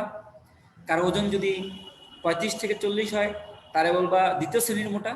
আর কেউ যদি ওজন 40-এর উপরে বিএমআই ছাড়াই চলে যায়, তাহলে তাকে বলবা যে তুমি গ্রিনিস বুকের যারা লেখে তাদের সাথে যোগাযোগ করো, কারণ তোমাকেই চাচ্ছে তারা, ঠিক আছে? তোমাকে আর বাংলাদেশে রেখে লাভ নেই। তাহলে এই হচ্ছে মোটামুটি বিএমআই হিসাব। এটা খুবই খুবই গুরুত্বপূর্ণ দেখে আমি তোমাকে একটু মজা করে একবার বলে দিলাম, যদিও তোমরা এটা খুব ভালো জানো বা সবাই জানো। লাস্ট কোশ্চেন, স্থূলতার সাথে সম্পর্কিত কোন রোগ? আমরা মনে রাখবো এটা একটা তোমাদের স্থূলতার মধ্যে কিন্তু একটা বক্সের মধ্যে লেখা আছে, ওখানে আছে করোনারি হার্ট ডিজিজ, মানে হার্টের যে ডিজিজ গুলো কিন্তু আমরা জানি এই ফ্যাট বা চর্বি জাতীয় খাবারের সাথে যুক্ত। তার মানে স্থূলতার সাথে অবশ্যই হার্ট ডিজিজের সম্পর্ক আছে। আমি একটু অন্যগুলো একটু ক্লিয়ার করে দিই। রক্ত শূন্যতার সাথে কোনো রকমের লিপিডের খাবারের সাথে কোনো সম্পর্ক নাই। হাঁপানির সাথে হচ্ছে ফুসফুসের সম্পর্ক আছে। রেনাল ফেলিওরের সাথে অবশ্য এই চর্বি জাতীয় খাবারের কোনো তেমন সম্পর্ক নাই। রেনাল ফেলিওরের সাথে আমাদের সম্পর্ক আছে ইউরিক অ্যাসিড জাতীয় খাবারের সাথে। কমপ্লিট। রক্ত অধ্যায়টা খুবই সহজ, খেয়াল করে দেখো, আমি একটু পড়াই দিচ্ছি। আমাদের বেশি সময় লাগবে না, আমাদের অল্প সময়ের মধ্যে আমাদের ক্লাস শেষ হয়ে যাবে। সবাইকে মনোযোগ দিয়ে আমার ক্লাস শোনার জন্য সবাইকে অনেক ধন্যবাদ। আমরা অল্প সময়ের মধ্যে ক্লাস শেষ করে ফেলবো, খেয়াল করে দেখো। 1 নম্বর, নিচের কোনটি তৈরি প্রক্রিয়াকে এরিথ্রোপয়েসিস আছে? ভাই, এরিথ্রোসাইট তৈরি প্রক্রিয়াকে আমরা জানি হচ্ছে এরিথ্রোপয়েসিস। সহজ প্রশ্ন, একেবারে সহজ প্রশ্ন। কেউ যদি চোখ কান খোলা রেখে পড়াশোনা করে তার জন্য খুবই সহজ। এরিথ্রোসাইট মানে হচ্ছে এরিথ্রোসাইট তৈরি প্রক্রিয়ার নাম হলো এরিথ্রোপয়েসিস। তার মানে এটা কি তৈরি করবে? লোহিত রক্তকণিকা বা এরিথ্রোসাইট তৈরি করবে। পারবো। নিউক্লিয়াস বিহীন কোনটা? ভাই, লোহিত রক্তকণিকার একদম প্রথম লেখা আছে, এটি দ্বি অবতল, দ্বি অবতল এবং এটি নিউক্লিয়াস বিহীন, এই কথাটা লেখা আছে। তার মানে এই প্রশ্নটাও খুবই সহজ প্রশ্ন আসছে এবং তোমরা জানো। হেপারিন তৈরি এবং হচ্ছে নিঃসরণের কাজ করে কোনটি? দুইটা হ তৈরি করে হচ্ছে বেজোফিল। একটা হচ্ছে হতে হেপারিন, হেপারিন, আর হতে তোমার হচ্ছে আমরা জানি হিস্টামিন। আমরা জানি হেপারিন আর হচ্ছে হিস্টামিন। হেপারিন তৈরি করে কে? হেপারিন এর কাজ কি? হেপারিনের কাজ হচ্ছে রক্ত নালীর মধ্যে রক্ত জমাট বাঁধতে এটা নিষেধ করে। এটা তোমাদের মনে আছে কিনা, আমি কিন্তু তোমাদের এই কথাগুলো অর্থাৎ হেপারিনের কথাটা কিন্তু আমি তোমাদের ওই যে ডায়ালাইসিসের সময় পড়াইছিলাম, মনে আছে কিনা? তোমাদের ডায়ালাইসিস পড়াইছিলাম, ওই সময় বলছিলাম যে ভাইয়া হলো যে এটা রক্ত জমা, এটা তৈরি করে হচ্ছে বেজোফিল, আর বেজোফিল আরেকটা কাজ হলো হিস্টামিন তৈরি করা। এবারে ভর্তি পরীক্ষায় হয়তো বা দেখা গেল দিয়ে দিল হিস্টামিনের কাজ কি? হিস্টামিনের কাজ হচ্ছে এটা রক্ত নালীকে প্রসারিত রাখে, আবার রক্ত নালীকে সংকুচিত করে রাখে হচ্ছে অনুচক্রিকা থেকে বের হয় যেটা সেরোটোনিন। তার মানে তুমি প্রশ্নগুলো পড়ার সময় তুমি যদি একটু মিলেমিশে পড়ো বা মিলেমিশে পড়ো, তোমার পড়াটা খুবই সহজ। আর তুমি যদি মনে করো সারাদিন মুখস্থ করতে যাও, জীবনে পড়া মনে থাকবে না এবং পড়াটা তুমি প্যাচ লাগাই ফেলবা। তাহলে আমরা বুঝতে পারলাম যে হেপারিনের কাজ হলো তোমার হলো ওই যে ওইখান থেকে আমরা বলতে পারি এটা রক্ত জমাট বাঁধতে দেয় না রক্তনালীর মধ্যে হোক, আর সেটা ডায়ালাইসিসের নালীর মধ্যে হোক। হিস্টামিনের কাজ হলো এটা রক্তনালীকে প্রসারিত করে দেয়, রক্তনালীকে সংকুচিত করে দেয় হলো অনুচক্রিকা থেকে যেটা খরিত হয়, নাম হলো সেরোটোনিন। এটা আমরা পাবো সামনে, খেয়াল করে দেখো। পরবর্তী প্রশ্ন, নিম্নে কোনটি অদানাদার শ্বেতরক্ত কণিকা? অদানাদার শ্বেতরক্ত কণিকা। ভাই তোমরা পড়েছো যে শ্বেতরক্ত কণিকা দুই প্রকার, একটা হচ্ছে গ্রানুলোসাইট, একটা হচ্ছে তোমার অ্যাগ্রানুলোসাইট, একটা হচ্ছে গ্রানুলোসাইট, একটা হচ্ছে দানাদার, একটা হচ্ছে অদানাদার। আমরা পড়াইতাম দানাদার যেটা, সেটা হলো দানায় পূর্ণ। দানাদার মানে হলো যে দানায় পূর্ণ, পূর্ণকে আমরা বলি হচ্ছে ফিল। দেখো এই নামের শেষে ফিল থাকবে দানাদার গুলার, ইউসিনোফিল, বেজোফিল, নিউট্রোফিল। তাহলে মনোসাইটের নামের শেষে তো কোনো ফিল নাই, তাহলে এটা দানাদার না, এটা অদানাদার। পারবা? নেক্সট প্রশ্ন, এই প্রশ্নটা আসলে আমাদের সরাসরি বইতে নাই। মানবদেহ শ্বেতরক্ত কণিকার পরিমাণ এত নিচে নামলে কত পাই আমরা? আমরা জানি মানবদেহ শ্বেতরক্ত কণিকার পরিমাণ কত? 4000 থেকে শুরু করে 11000 পর্যন্ত। 4000 থেকে শুরু করে কত হাজার ভাই? 11000 পর্যন্ত। তাহলে এর নিচে যদি হয়, আমরা জানি কোনো কিছু নিচে নেমে যাকে তার নামের সাথে যুক্ত হয় হলো তোমার পেনিয়া। পেনিয়া হলে মানে রেঞ্জ থেকে কম। আর সাইটোসিস যদি আমরা পাই, যদি বলতাম লিকোসাইটোসিস, সাইটোসিস কথাটা তুমি যদি পাও মানে বুঝবা তার রেঞ্জ থেকে বেশি। অর্থাৎ কারো যদি 11000-এর বেশি হয়, ধরো এবারে ভর্তি পরীক্ষায় তোমাকে দিয়ে বললো কারো শ্বেতরক্ত কণিকার পরিমাণ 15000, 15000, এটাকে কি ঘটনা বলে? তাহলে তুমি বুঝবা হচ্ছে এটাকে বলবো লিউকোসাইটোসিস, যেহেতু লিকোসাইটোসিস বেড়ে গেছে।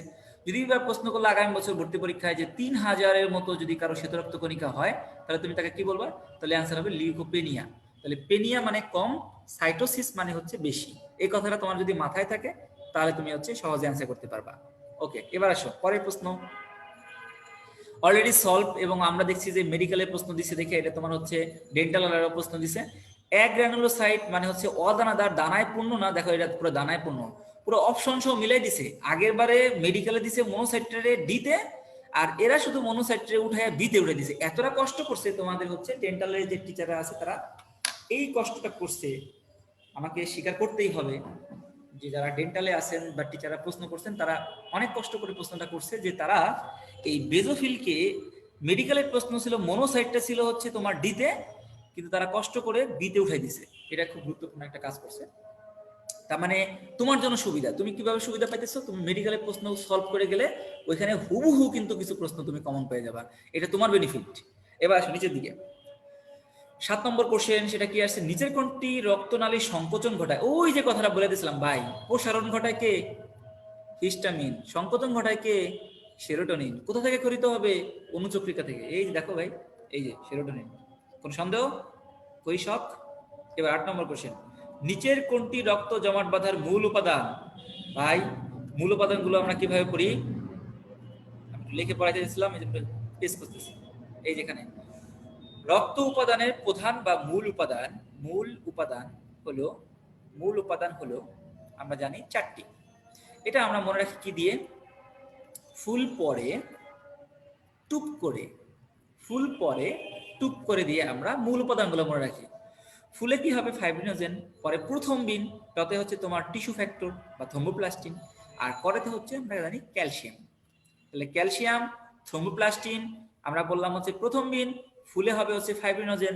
তাহলে এই প্রশ্নগুলো তুমি যদি পারো ফুল পরে টুক করে, তাহলে তুমি দেখো কতগুলো প্রশ্ন পারতেছো। আমরা একটু আগের দিকে যাই।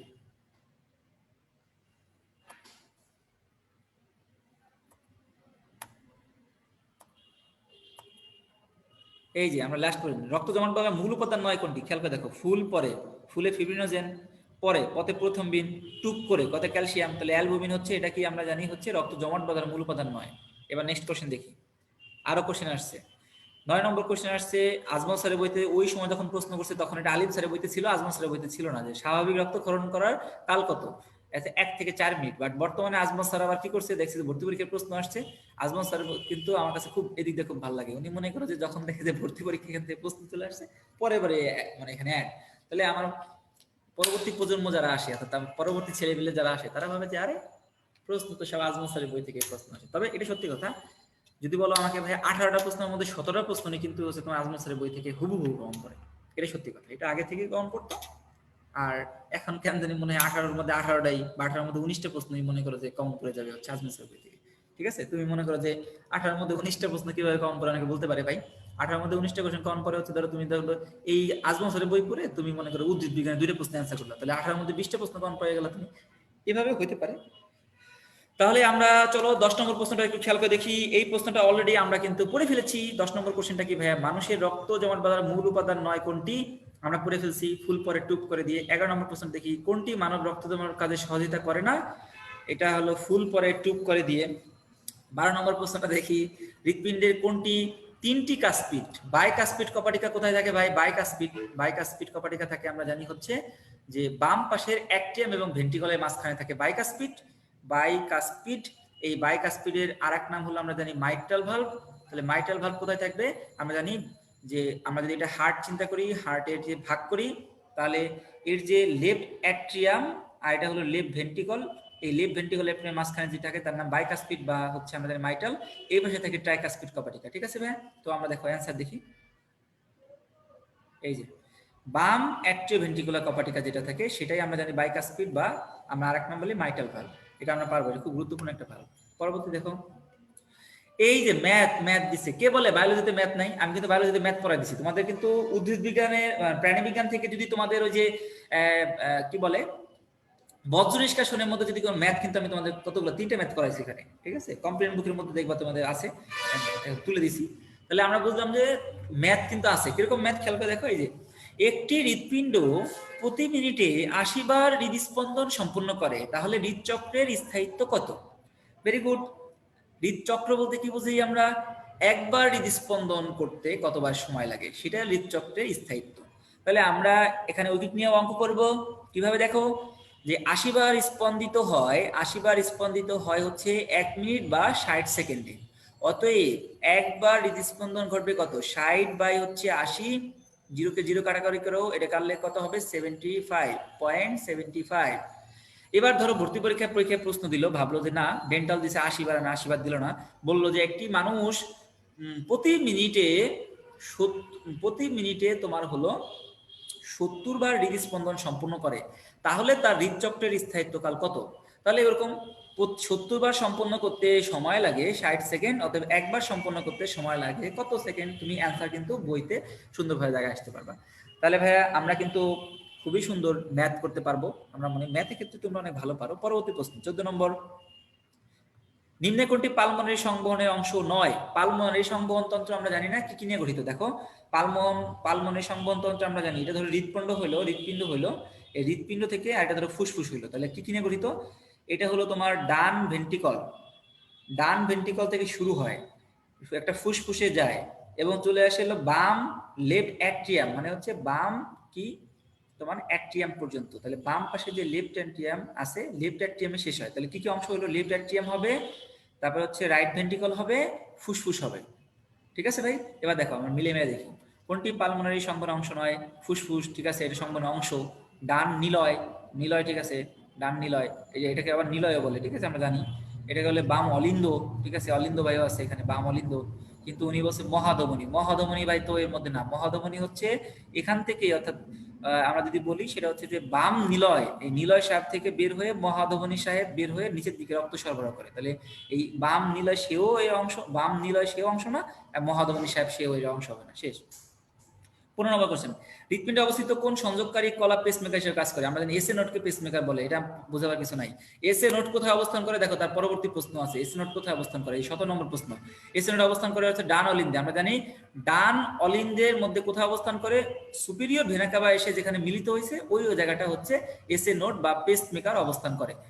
এবার সে পরের প্রশ্ন, কোন জাতীয় ব্যারোরিসেপ্টর রক্তের আয়তন? আমরা জানি আয়তনের সাথে যুক্ত হলো নিম্নচাপ ব্যারোরিসেপ্টর, আয়তনের সাথে যুক্ত, আর উচ্চচাপ ব্যারোরিসেপ্টর হলো রক্তচাপের সাথে যুক্ত, রক্তচাপ।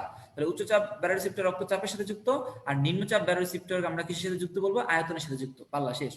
এবার 18 নম্বর, এটা মনে হয় তোমরা সবাই জানো, একটা পেসমেকারকে কোন ব্যাটারি ব্যবহার করা হয়? লিথিয়াম ব্যাটারি ব্যবহার করা হয়। এবার দেখো 19 নম্বর কোশ্চেন, কোনটি একই সাথে রক্তে অক্সিজেন এবং হচ্ছে হৃৎস্পন্দনের পরিপাক যন্ত্রে ঘটে? এটা তুমি কোনো বইতে খুঁজে পাবে না, তবে তোমার চোখ কান খোলা থাকলে তুমি বুঝতে পারবা। আমরা রিসেন্টলি যে করোনা ভাইরাস আসলো, করোনা ভাইরাসের সময় আমরা দেখছি না পালস অক্সিমিটার সবাই কিনছে। কি কিনছে ভাই? একটা পালস অক্সিমিটার। পালস অক্সিমিটার সবাই কিনছে। কেন পালস অক্সিমিটার আমরা কিনতে দেখছি? ডাক্তার হইতে গেছে, তোমরা এগুলো জানতে হবে না? পালস জানার জন্য, মানে হার্ট রেট জানার জন্য, অক্সিজেন স্যাচুরেশন জানার জন্য, মানে অক্সিজেনের ঘনত্ব জানার জন্য। খেয়াল করে দেখো, তাহলে অক্সিজেনের ঘনত্ব এবং হৃদস্পন্দন জানার জন্য আমরা কোনটা ব্যবহার করবো? Pulse oximeter. আমার কাছে মনে হয়েছে 16 সালে ভর্তি পরীক্ষায় যদি পালস অক্সিমিটার গুরুত্বপূর্ণ হয়, তাহলে 2020 সালে ভর্তি পরীক্ষায় সব প্রশ্নই হওয়া উচিত পালস অক্সিমিটার নিয়ে। ঠিক আছে, কারণ পালস অক্সিমিটার 2020 সালে সবচেয়ে বেশি গুরুত্বপূর্ণ হয়েছে। তাহলে এই প্রশ্নটা কিন্তু হুবহু আবার তুলে দিতে পারে, সে হোক মেডিকেল বা ডেন্টালে, হুবহু তুলে দেবে, দেখবা। দেখো 20 নম্বর কোশ্চেন, বিশ্বব্যাপী রক্তশূন্যতার প্রধান কারণ কি? এটা কোনো বইতে পাওয়া যায় না। লোহের অভাব হলে রক্তশূন্যতা হইতে পারে, কিন্তু আমি এরকম সরাসরি কোনো বইতে মানে হৃদস্পন্দন, এটা হচ্ছে একটা প্রশ্ন, এটা একটা ভুল প্রশ্ন। হার্ট লাংস মেশিন আমরা ব্যবহার করি হচ্ছে, মানে এটা অপশনের মধ্যেই নাই, ওপেন হার্ট সার্জারিতে মধ্যে পাই, ওপেন হার্ট সার্জারিতে আমরা ব্যবহার করি, ওপেন হার্ট সার্জারি। তার মানে এটা ভুল লিখছে, বাট এরা মূর্খ, পড়ালেখা করে নাই, প্রশ্ন করে ফেলছে এমনি। ঠিক আছে, ওকে। তাহলে এই হচ্ছে কথা। 22 নম্বর প্রশ্ন, হৃদযন্ত্রের রোগ নির্ণয়ে কোনটি ব্যবহৃত হয়? এই রোগ নির্ণয়ের ক্ষেত্রে তোমাকে জানতে হবে যে এখানে বলছে হচ্ছে প্রাথমিক রোগ নির্ণয়। আমি কিন্তু তোমাদের এটা পড়ানো হয়েছে কিনা আমি জানি না, আমি একটু হালকা একটু বলে দেই। এক্স রে করে আমরা জানতে পারি হৃৎপিণ্ডের অবস্থান, অবস্থান জানতে পারি। আচ্ছা, তারপরে যদি আমরা ইসিজি করি, ইসিজি করে আমরা জানতে পারি হচ্ছে প্রাথমিক রোগ, প্রাথমিক রোগ, তাহলে প্রাথমিক রোগ জানতে পারি। যদি তুমি ইটিটি করো, ইটিটি তুমি যদি করো, তাহলে তুমি ইটিটি করলে তুমি বুঝতে পারবা যে হচ্ছে তার কার্যক্ষমতা, কার্যক্ষমতা তুমি জানতে পারবা। আচ্ছা, ইটিটির পরে তুমি যদি কোনো কারণে বিএনপি করো, বিএনপি, বিএনপি করলে তুমি দেখবা হার্ট ফেলিওর সম্পর্কে জানতে পারবা। আচ্ছা, বিএনপির সাথে তুমি কোনো কারণে এনজিওগ্রাম, তুমি শুনছো কিনা? এনজিওগ্রাম করে, এনজিওগ্রাম, একটা গ্রাম মানে হচ্ছে এক ধরনের তরল পদার্থ, এইটা দিয়ে তোমার আমরা বলি হচ্ছে একটা কালার, একটা কালার প্রবেশ করা হয়। এই এনজিওগ্রামটা দেখা হয় আমাদের শরীরে কোথায় ব্লক আছে কিনা, অর্থাৎ ব্লক আছে যেমন এটা আমরা জানতে পারবো, এইটা দিয়ে আমরা এটাও জানতে পারবো যে কোথায় শুরু হয়ে গেছে, তাই না ভাই? মানে যেখানে ব্লক আছে জায়গাটা শুরু হয়ে গেছে, এনজিওগ্রাম। আচ্ছা, আর আমরা এমআরআই করি অনেক সময়। এমআরআই কেন করি? এমআরআই করি হচ্ছে আমরা হৃদপেশি সম্পর্কে জানতে, হৃদপেশি, কার্ডিয়াক পেশি সম্পর্কে, তাই না ভাই? হৃদপেশি সম্পর্কে জানতে। তাহলে দেখো তুমি এই কথাগুলো ভেরি ভেরি ইম্পর্টেন্ট। ভর্তি পরীক্ষা রিসেন্টলি এই বক্স থেকে 100% ইম্পর্টেন্ট, মানে এখান থেকে রিসেন্টলি খুব প্রশ্ন হয়, আমি আরেকবার একটু মনে করে দিলাম। তাহলে এক্স রে করে আমরা দেখবো যে ওই প্রশ্নের মধ্যে দেখবো যে অবস্থান জানা যায়, ইসিজি করলে আমরা দেখবো প্রাথমিক রোগগুলো জানা যায়, ইটিটি করলে তার ওই হৃৎপিণ্ডের কার্যক্ষমতা জানা যায়, বিএনপি করলে আমরা হার্ট ফেলার হয়েছে কিনা জানা যায়, এনজিওগ্রাম করলে কোথাও ব্লক হয়েছে কিনা, ওই জায়গাটা শুরু হয়ে গেছে কিনা এটা জানা যায়, এমআরআই করলে আমরা জানবো এখানে হৃদপেশিটা কেমন আছে, কার্ডিয়াক মাসেলগুলো কেমন আছে। এটা 100 না, আমি বলবো 1000% গুরুত্বপূর্ণ। এমন হইতে পারে, এমন হইতে পারে যে এই প্রশ্নটা আসার পরে তুমি আমাকে মেসেজ করে জানাইতেছো যে ভাই এই প্রশ্নটা চলে আসছে। হইতে পারে, ইনশাল্লাহ হইতে পারে, কারণ এটা খুবই খুবই গুরুত্বপূর্ণ। দেখো নিচে এই প্রশ্নটা আসছে, করোনারি ধমনী সরু নির্ণয়ে কোনটি ব্যবহৃত হয়? এনজিওগ্রাম। ওই যে ধমনী শুরু হয়ে গেছে, এটা কি দিয়ে আমরা বলবো? এনজিওগ্রাম। রিসেন্টলি আসলে কি এখন হার্টের প্রবলেম অনেক মানুষের, এই হার্টের প্রবলেমগুলো এবং শীতকালে রুগীও পায় বেশি। আর যদি কোনোভাবে কার্ডিওলজিস্ট কোনো ডাক্তার পড়ে, সে তো এই এক্স রে সিজনে প্রশ্ন করবে 100% শিওর থাকে, একদম চোখ বন্ধ করে। কারণ কার্ডিওলজিস্ট যদি তোমাদের প্রশ্ন করে তাহলে একদম 100% এখান থেকে প্রশ্ন দিবেই। আসো নেক্সট, লাস্ট অধ্যায়, এখান থেকে প্রশ্ন আসছে মাত্র 8টা। আমি এই অধ্যায় পড়ার সময় সবসময় বলি প্রতি বছর এখান থেকে ভর্তি পরীক্ষার প্রশ্ন আসে হচ্ছে 1টা করে, তাহলে একটা বেশি আসছে এই জন্য 8টা হয়েছে। তাহলে আমরা দেখি 9টা হয়েছে প্রশ্ন, কিভাবে প্রশ্ন আছে শেষ। এটা আমি পড়াইছি, তোমাদের একটু জাস্ট মনে করে দেবো, কিছু লিখবো না। স্বতন্ত্রতায় কোন অংশে গ্যাসীয় বিনিময় ঘটে? গ্যাসীয় বিনিময় ঘটে আমরা জানি ফুসফুস, মানে গ্যাসীয় বিনিময় ফুসফুস, ফুসফুসে অ্যালভিওলের মধ্যে, ঠিক আছে শেষ। বায়ু পরিবহন অঞ্চল কোনটা? আমরা জানি ট্রাকিয়া এবং হচ্ছে ব্রোঙ্কাস, এটা হচ্ছে বায়ু পরিবহন করে, ট্রাকিয়া এবং ব্রোঙ্কাস বায়ু পরিবহন করে। আমরা শুধু মনে রাখবো যে গ্যাসীয় বিনিময় ঘটে কোনটার মধ্যে? ফুসফুসের মধ্যে। আর বায়ু পরিবহন করে হচ্ছে ট্রাকিয়া এবং ব্রোঙ্কাসের মধ্যে। তবে ব্রোঙ্কাসের কিছু অংশ আছে যেটা আবার তোমার গ্যাসীয় পরিবহন করে, ওটা তোমার মনে রাখার দরকার নাই, প্রশ্নের মধ্যে আমার একটা আসে না। তুমি শুধু মনে রাখো যে শ্বাসনালী, ব্রোঙ্কাস এবং হচ্ছে ব্রঙ্কিওল, এই হচ্ছে কথা। অ্যাডামস অ্যাপেল কাকে বলে? আমি বলছিলাম যে ষড়যন্ত্র একা করলে ভালো হয় না, কয়েকজন মিলে করলে ভালো হয়। তার মানে কয়েকটা তরুণাস্থি নিয়ে গঠিত। সবচেয়ে বড় তরুণাস্থির নাম হচ্ছে থাইরয়েড তরুণাস্থি। এরই আর নাম আদমের আপেলের সাথে মিল লিখে আমি বলছিলাম অ্যাডামস অ্যাপেল। তাহলে অ্যাডামস অ্যাপেল কোথায় থাকবে? ষড়যন্ত্রের মধ্যে থাকবে। নেক্সট কোশ্চেন, সারপেক্টিন খরিত হয় কোন জায়গা থেকে? সারপেক্টিন খরিত হয় হচ্ছে অ্যালভিওলাস থেকে। এই বছর ভর্তি পরীক্ষা হয়তো প্রশ্ন দিল কত সপ্তাহ থেকে খরিত হয়? 23 সপ্তাহ থেকে খরিত হয়। তাহলে আমরা যদি প্রশ্ন করি যে মানব শিশু হিসেবে গণ্য করে কবে সপ্তাহ থেকে? 24 সপ্তাহ থেকে। এই কথাগুলো তোমাকে মনে রাখতে হবে। এই কথাগুলো এই বছর তুমি ভর্তি পরীক্ষা দিতে পারে। আমি এই টপিকগুলো ভালো করে পড়াইছি, যেন আমি জানি যে এই টপিকগুলো তোমাকে আর পড়াইতে হবে না। কার্বন ডাইঅক্সাইড পরিবহনের মাধ্যম নয় কোনটি? এটা আমরা বলছিলাম ভাবুক দিয়ে, বতে ভৌত দ্রবণ রূপে, বতে বাইকার্বনেট রূপে, কতে কার্বনের যৌগ রূপে। এই যে বাইকার্বনেট রূপে, কার্বনের যৌগ রূপে, কার্বনিক অ্যাসিড, এটাও এক ধরনের হচ্ছে বাইকার্বনেট, ঠিক আছে। এবার দেখো কার্বন মনোক্সাইডের মাধ্যমে এটা পরিবাহিত হয় না, এটা অ্যান্সার না। সুস্থ মানুষ বিশ্রামরত অবস্থায় কতবারই করে? এবার ভর্তি পরীক্ষায় আসলে সুস্থ মানুষ প্রতিবার 14 থেকে 18 বার করে শ্বাস প্রশ্বাস গ্রহণ করে। এমন হতে পারে যে এই বছর ভর্তি পরীক্ষায় আসবে যে শিশু বা বাচ্চা কতবার শ্বাস প্রশ্বাস নেয়। আমি বলছিলাম যে বাচ্চারা রাগ হয়ে তারা মায়ের পেটের মধ্যে থাকা অবস্থায় শ্বাস প্রশ্বাস ঠিক মতো নিতে বেশি, বা প্রায় দ্বিগুণেরও বেশি শ্বাস প্রশ্বাস নেয়। 18 দোকানে হয় 36, সে নেয় 40 বার শ্বাস প্রশ্বাস নেয়। এই কথা আমি ক্লাসে অনেকবার পড়াইছি ভাই। যদি তোমরা এটা ভুলে যাও তাহলে আমার ব্যর্থতা, যে আমি তোমাদের সঠিকভাবে মনে করাতে ব্যর্থ হয়েছি। বাট আমার মনে হয় তোমরা মনে করতে পারবে। দেখো নিচের কোনটি প্যারানেজাল সাইনাস? প্যারানেজাল সাইনাস গুলো আমি বলছিলাম যে নাকের চারদিকে অনেকগুলো ইলেকট্রোম্যাগনেটিক ফিল্ড থাকে, যাকে আমরা ইএমএফ অনেকগুলো থাকে বলে এস যোগ করবো অ্যাপোস্ট্রোফি এস দিয়ে। দেখো ইতে হচ্ছে এথময়েড, এম এ হচ্ছে ম্যাক্সিলারি আছে, এফ হচ্ছে ফ্রন্টাল আছে, এসে হচ্ছে স্ফেনয়েডাল আছে। তার মানে এটাই আনসার। অক্সিপিটাল সাইনাস বলে কোনো সাইনাস পৃথিবীতে নাই। সাইনোসাইটিসের রোগের প্রধান কারণ কি? এই ধরনের প্রশ্ন আসার কোনো পসিবিলিটি নাই, কিন্তু আমি অনেক সময় বলি সাইনোসাইটিসের রোগের লক্ষণ থেকে প্রশ্ন, দেখো ডেন্টালের প্রশ্ন করছে, এখান থেকে প্রশ্ন আসার পসিবিলিটি খুবই কম। চাইলে একবার রিডিং করতে পারো, দেখবা প্রধান কারণ লেখা আছে মাথা ব্যথা, তবে এখানে একটা টেম্পারেচার আছে, টেম্পারেচারটা দেখে নেবে 102.4 ডিগ্রি সেলসিয়াস, ঠিক আছে। ওকে, তাহলে আমাদের আজকের পড়ার টপিক শেষ। সবাইকে অসংখ্য অসংখ্য ধন্যবাদ। এত কষ্ট করে একই পড়া জিনিস কারো কারো আমি জানি 20 থেকে 30 বার পড়া আছে, 20 থেকে 30 বার না, এত না হোক, অ্যাটলিস্ট কমপক্ষে 3 থেকে 4 বার কারো কারো পড়া আছে।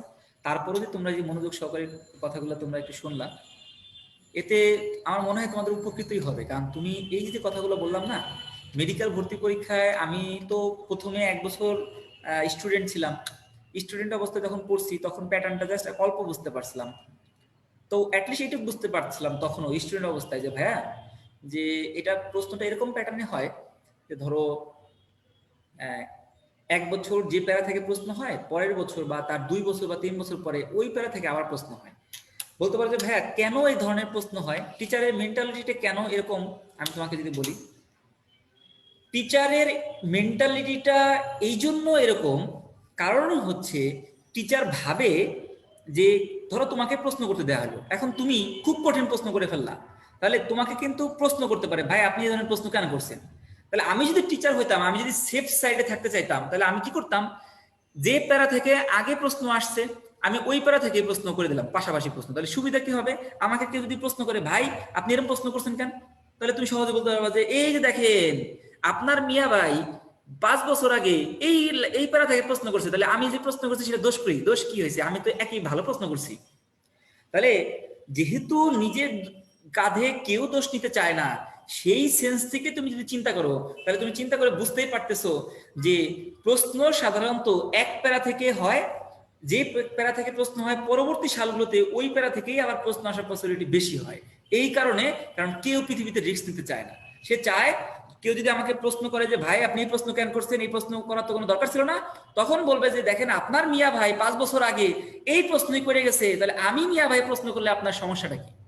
তাহলে এই যে সেন্স, এই সেন্স থেকে আমি এই প্রশ্ন সলভ যদি করি, প্রশ্ন সলভ করে যদি একটা লাইন আছে তার পাশাপাশি লাইনগুলো বা পাশাপাশি ওয়ার্ডগুলো যদি পড়ি, ওই সেন্সে আমাকে বলে দেয় যে ভাইয়া তাহলে এইখান থেকে আবার প্রশ্ন আসবে। আর ডেন্টালে আমি তোমাকে দেখাইছি হুবহু প্রশ্ন মিলাই দেয়, হুবহু প্রশ্ন। ডেন্টাল যারা পরীক্ষা দিতে যাও তারা ডেন্টাল পরীক্ষা দেওয়ার আগে আগের রাতে হইলেও একবার এই প্রশ্নগুলো সলভ করে যাবা, হুবহু তুমি প্রশ্ন কমন পাবা, কমসে কম 5 থেকে 10টা প্রশ্ন তো পাবা ইনশাল্লাহ। ঠিক আছে, তাহলে সবার জন্য শুভকামনা রইল, সবাই ভালো থেকো, সুস্থ থেকো। পরবর্তী ধাপে অর্থাৎ পরবর্তী ক্লাসে আমি তোমাদের আমার পরীক্ষার আগের রাতের কিছু কথাবার্তা বা পরীক্ষা শেষ 7 দিন নিয়ে কিছু কথাবার্তা বলবো। যদি তোমরা চাও আমাকে কমেন্টে জানাও যে তোমরা আসলে চাও কিনা যে ভাইয়া একজন স্টুডেন্টের পরীক্ষার হলে এবং পরীক্ষার আগের রাতে এবং পরীক্ষার আগের 7 দিন কিরকম প্রিপারেশন থাকা উচিত বা কিরকমই নেওয়া উচিত।